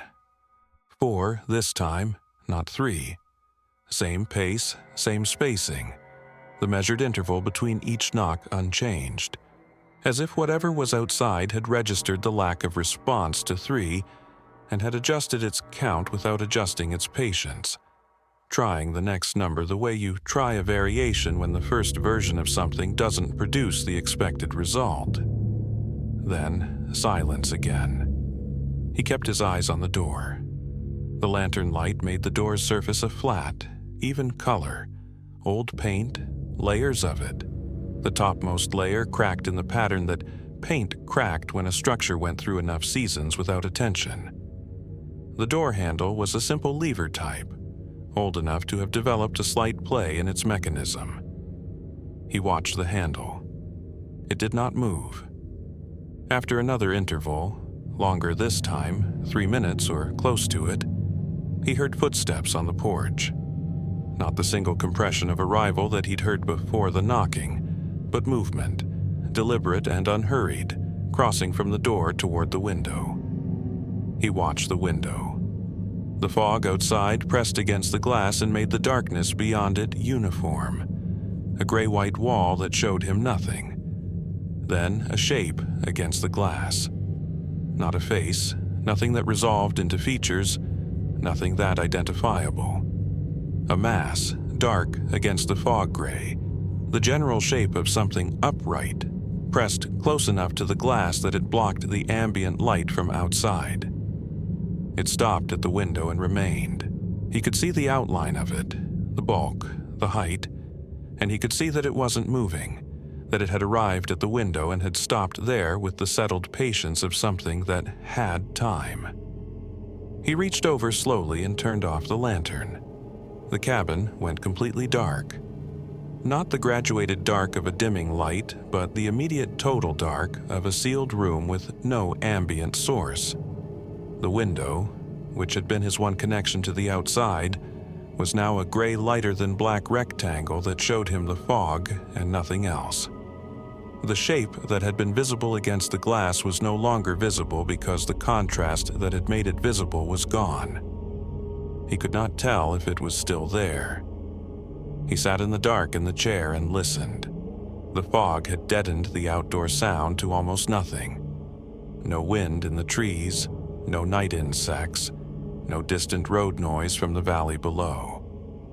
The silence was the particular silence of a small enclosed space in dense fog, sound absorbed rather than reflected, the world compressing to the dimensions of the room he was sitting in. He heard breathing. Not his own. He was holding his breath. Had been holding it for the last several seconds without deciding to. Slow, even respiration from outside the window, close enough to the glass that the sound came through without difficulty. Rhythmic in the way of something at rest rather than something exerting itself. The sound of something standing at a window in the dark, breathing without urgency, waiting. He let his own breath out slowly, silently, and took another. He held the arm of the chair with both hands. He did not reach for his phone, did not reach for his keys, did not make any movement that would produce sound. The breathing continued for what he estimated at 6 or 7 minutes. Then it stopped. He did not hear footsteps leaving. He did not hear the porch boards under departing weight. The breathing was simply there, and then it was not there, the transition as clean as a switch being thrown. And the silence that replaced it was a different quality of silence than the silence before. Not the held silence of something waiting, but the empty silence of something absent. He waited anyway. 20 minutes.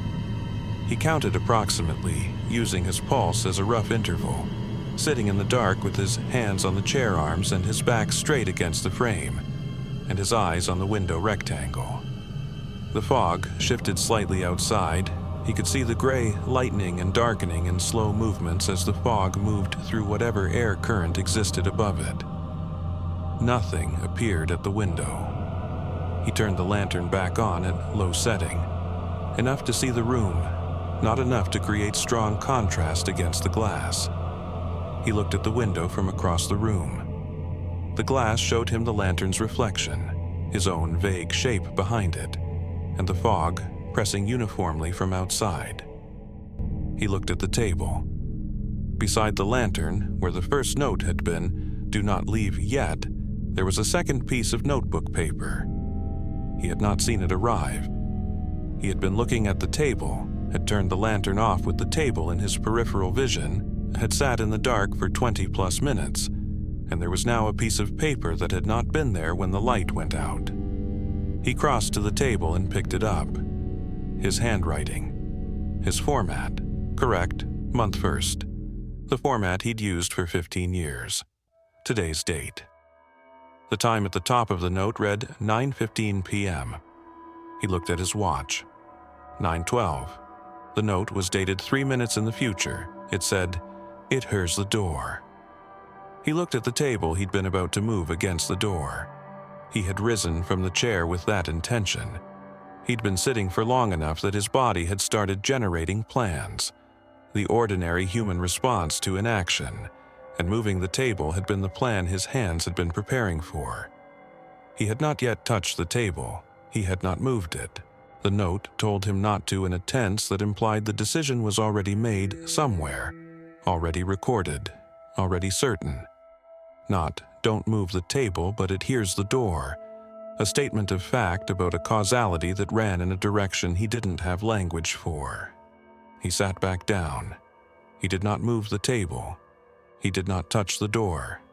He put the second note beside the first on the table and looked at both of them, and then looked at the window, and then looked at the door, and then looked at the lantern and sat with the full weight of his situation in the way you sit with something when you've run out of the energy required to process it, and what remains is simply endurance. He was a history teacher. He knew about primary sources, about the limitations of documents, about the ways that records reflected the perspectives of their creators, about the care required to read evidence without reading into it. He sat in the lantern light in a hunting cabin above Sophia, West Virginia, and tried to apply those habits of mind to the 2 pieces of notebook paper on the table, and found that his habits of mind were not built for this. The fog shifted outside. The lantern held. Around 12:40, the shape returned to the window. He turned off the lantern the moment he registered it, faster this time, the reflex established, and sat in the dark and waited. The breathing came after a short interval, the same slow, even rhythm, positioned at the window the same way. He sat with it. He had stopped trying to interpret it and had begun simply experiencing it, the way you experienced weather or pain or the passage of time, as a condition, something occurring, something to endure rather than solve. After approximately 20 minutes, it stopped. Same clean cessation, same immediate silence after. He turned the lantern back on, checked the table, no new note. Checked his watch, just past 1 in the morning. He looked at the logbook, still open to the final page. Leave before the fog. He looked at the window. The fog was unchanged, pressed thick against the glass, the ridge fog that had come down in the early evening and had not moved since. He sat until 3:15, when the shape came to the window a third time. He turned off the lantern without the shape registering as novel anymore, sat in the dark, heard the breathing, waited for it to stop. It stopped at the same clean interval. He turned the lantern back on. He looked at the 2 notes on the table for a while. He was a man who valued documentation, who understood that evidence had to be preserved to have meaning. He put both notes carefully inside his notebook, between pages, protected. He photographed them with his camera before he put them away, thinking about the image he'd deleted from the overlook and the lesson that had taught him. At 3:30, the fog began to thin. He could see it happening through the window, the gray-white pressure against the glass softening slightly, the quality of darkness beyond it beginning to differentiate. Not clearing, not gone, but thinning the way fog thinned when the temperature began the slow shift that preceded dawn. He watched it. At 5:10, the first suggestion of gray light entered the window. Not sunrise, not color, just the faint increase of ambient light that came an hour before direct sun reached the ridges. With it came sound. A single bird from somewhere in the timber above the cabin, then another from a different direction. The particular quality of birds resuming that indicated something had changed. Some condition that had held through the night had released its hold on the hollow. He understood, in the way you understood things in the early morning after a long night, that whatever the condition had been, it had changed. At 5:50, full dawn light came through the window. He could see the track outside, the grass, the timber on both sides, the morning unremarkable and gray and cold and completely ordinary in its appearance. He stood up. His back ached from the chair. His hands were stiff. He crossed to the door and moved the second chair that he'd put under the handle sometime during the night. He didn't remember doing it. Didn't remember the decision. Found it there as evidence of something his hands had done while his mind was elsewhere. He opened the door and stepped onto the porch. The fog was mostly gone. Remnants of it moved through the timber in slow patches, the last of the ridge fog retreating upward as the morning warmed the air. The track was visible all the way to the road. The timber was quiet in the particular way of early morning. Not the held silence of the night, but the open, depopulated quiet of a world that hadn't fully resumed yet. The porch boards were wet with condensation. His boots left prints on them as he walked to the edge of the overhang and looked out at the track. At the end of the track, where it met the gravel road, a vehicle was parked, a green truck. Park service markings on the door, the logo of the National Forest visible even at 200 yards in the early morning light. Engine running, exhaust visible in the cold air. Parked facing the track, the headlights off, sitting there in the way of something that had been there for a while. He stood on the porch of the cabin and looked at it. He had not called anyone. His phone had shown no signal since before mile marker 5 on the way up. He had not used the radio. There was no radio in his personal truck. Nobody had known he was on this road, let alone on this track, let alone in this cabin. He had made no contact with the outside world since the last text he'd sent his wife from the lower section of the road before he'd lost service. The park service truck sat at the end of the track with its engine running and faced him. He walked down the track. It took about 2 minutes at the pace he was moving, not rushing, not slow, the careful walk of a man whose legs had stiffened overnight, and who was paying attention to the ground in front of him and the truck at the end of it in roughly equal measure. The grass was heavy with condensation. His boots were wet through by the time he reached the gravel road. The ranger was standing beside the truck. A woman somewhere in her 40s, in the green and tan of the National Forest Service, her hair pulled back under a cap with the service logo. She was watching him come down the track with the expression of someone who had been expecting him. Not surprised to see him, not relieved, not alarmed. The expression of someone for whom his appearance at the end of a 200-yard track at 6 in the morning confirmed something they'd already accounted for. He stopped a few feet from her. He didn't know how to begin, so he said the direct thing. He said, "How did you find me?" She said she'd received a call. He asked who had called. She said dispatch received an anonymous call at 4:47 in the morning. The caller gave the road number and the track location and said there was a person in the cabin who needed escort out. No name given. The description matched him. Male, mid-40s, personal vehicle, Raleigh County plates. He stood on the gravel road in the early morning and looked at her and worked through what that meant. 4:47 in the morning. He had been inside the cabin at 4:47 in the morning, in a chair, without his phone in his hand, in a location with no cell service. He had made no call. He had spoken to no one. His phone, when he checked it now and held it up to confirm, still showed no signal. They were too far up the ridge, too deep in the terrain for signal to reach. The ranger looked at the phone and then at him and did not appear surprised by either. He told her what had happened. Not everything. He didn't have the language for everything yet, and some of it was still too close to be organized into the kind of sequential account that made sense to another person. He told her about the notes, his handwriting, his paper, his format, appearing in places he hadn't put them. He told her about the shape at the window and the breathing. He told her about the logbook warning and the lantern that should have been dead and wasn't. She listened without interruption. Her expression didn't change. When he finished, she was quiet for a moment, looking at the track and the cabin visible at the end of it.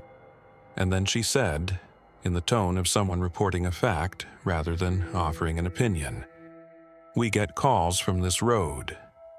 He asked what she meant. She said people reported things on this road. She said the service checked when reports came in and didn't always find what was described.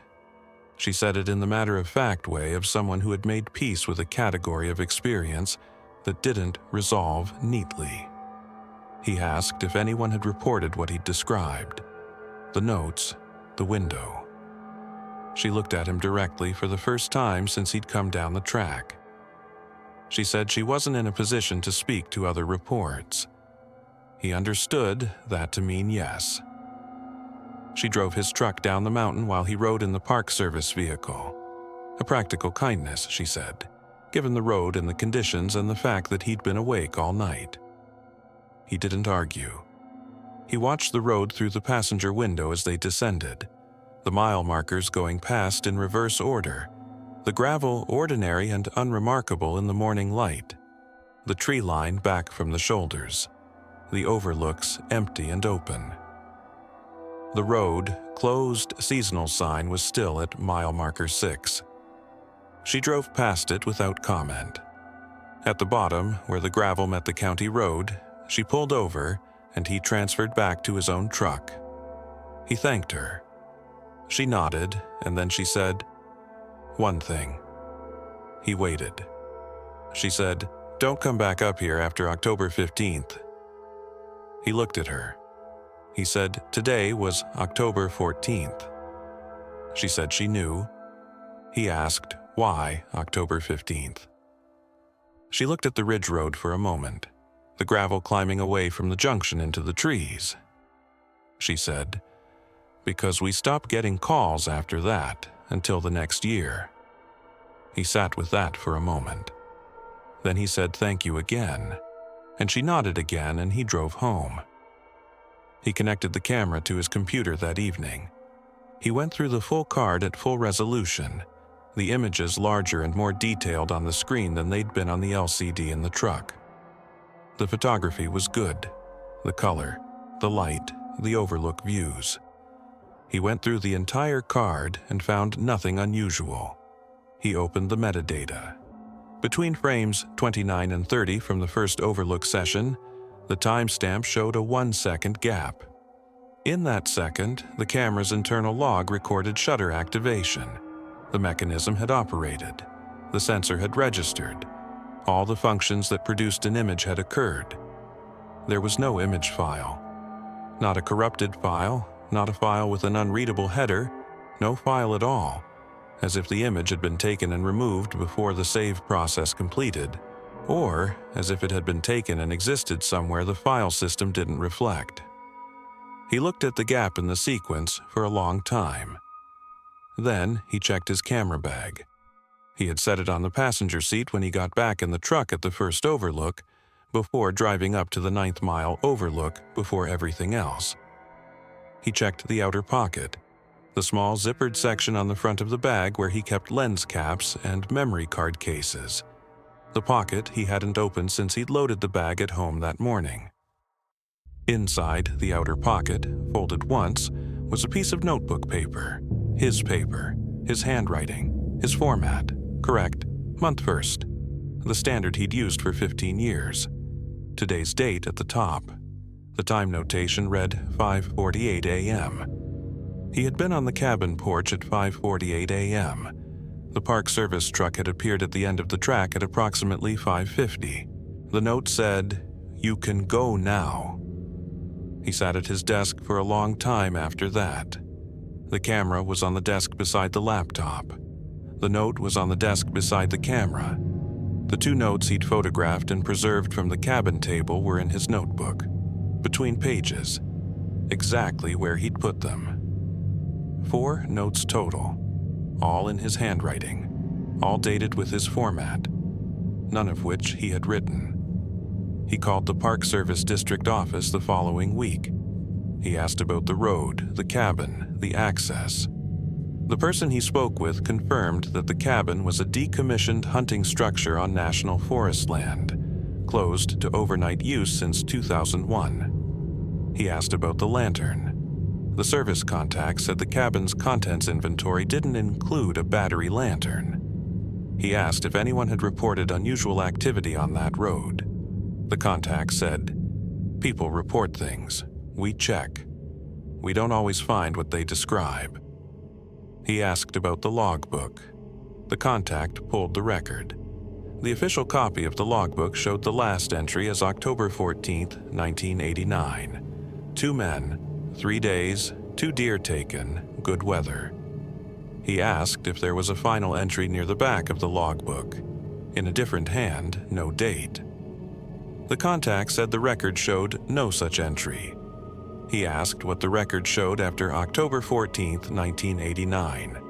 The contact said, "blank pages." He submitted the account to the Folklore Documentation Project in the weeks that followed. He wrote it carefully and completely, in the same precise way he wrote everything, the habit of documentation that 15 years of teaching had made automatic. He included the notes, the metadata gap, the lantern, the logbook, warning that wasn't in the official record, the ranger's instruction about October 15th. He included the final note from the camera bag, "You can go now," and the timestamp that placed it 2 minutes before the ranger arrived. Then he withdrew the submission. He told the project coordinator he didn't know what to do with the story. He said he didn't want it erased. He said he didn't want his name on it. The coordinator retained a copy. The account began circulating. He sold the camera, not the bag, not the lenses, just the camera body. He said it wasn't the deleted image that decided it. It was the metadata gap. The 1 second in which the camera had recorded activity and produced no file.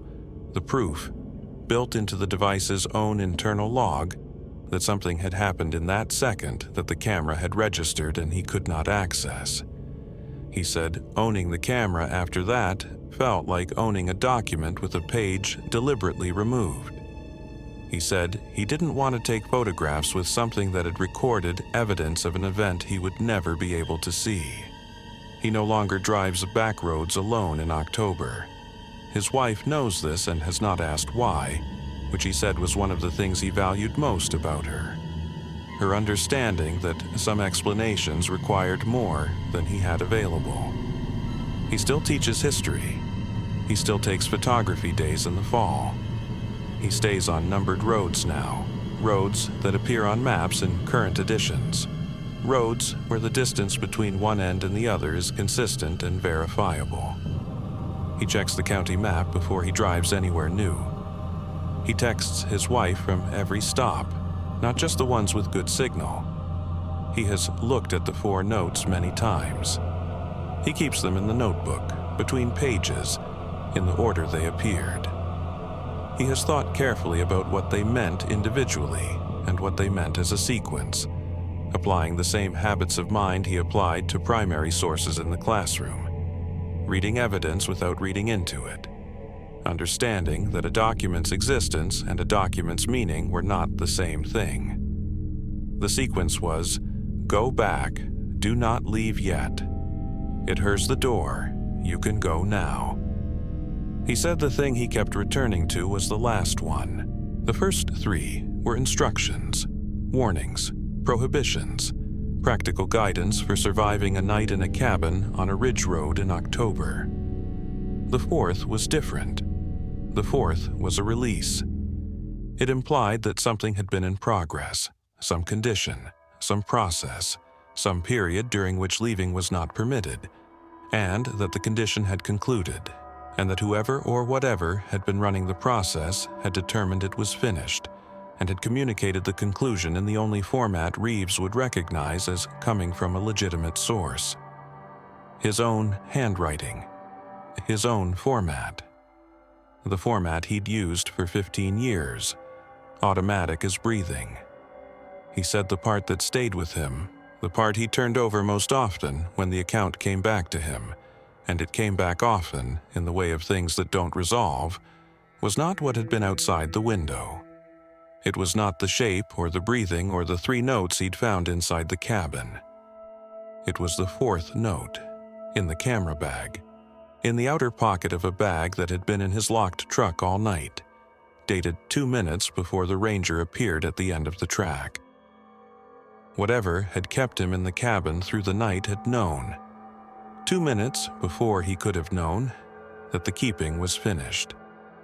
That whatever it had needed from the night, or from him, or from the particular hours between his arrival and 5:48 in the morning, had been completed. And it had told him so. In his handwriting, in his format. Politely even. 2 words, nothing wasted. As if the whole thing had been a transaction. As if he had provided something without knowing he was providing it, and the transaction had concluded, and he was being receipted out. He didn't know what he'd provided. He suspected he never would.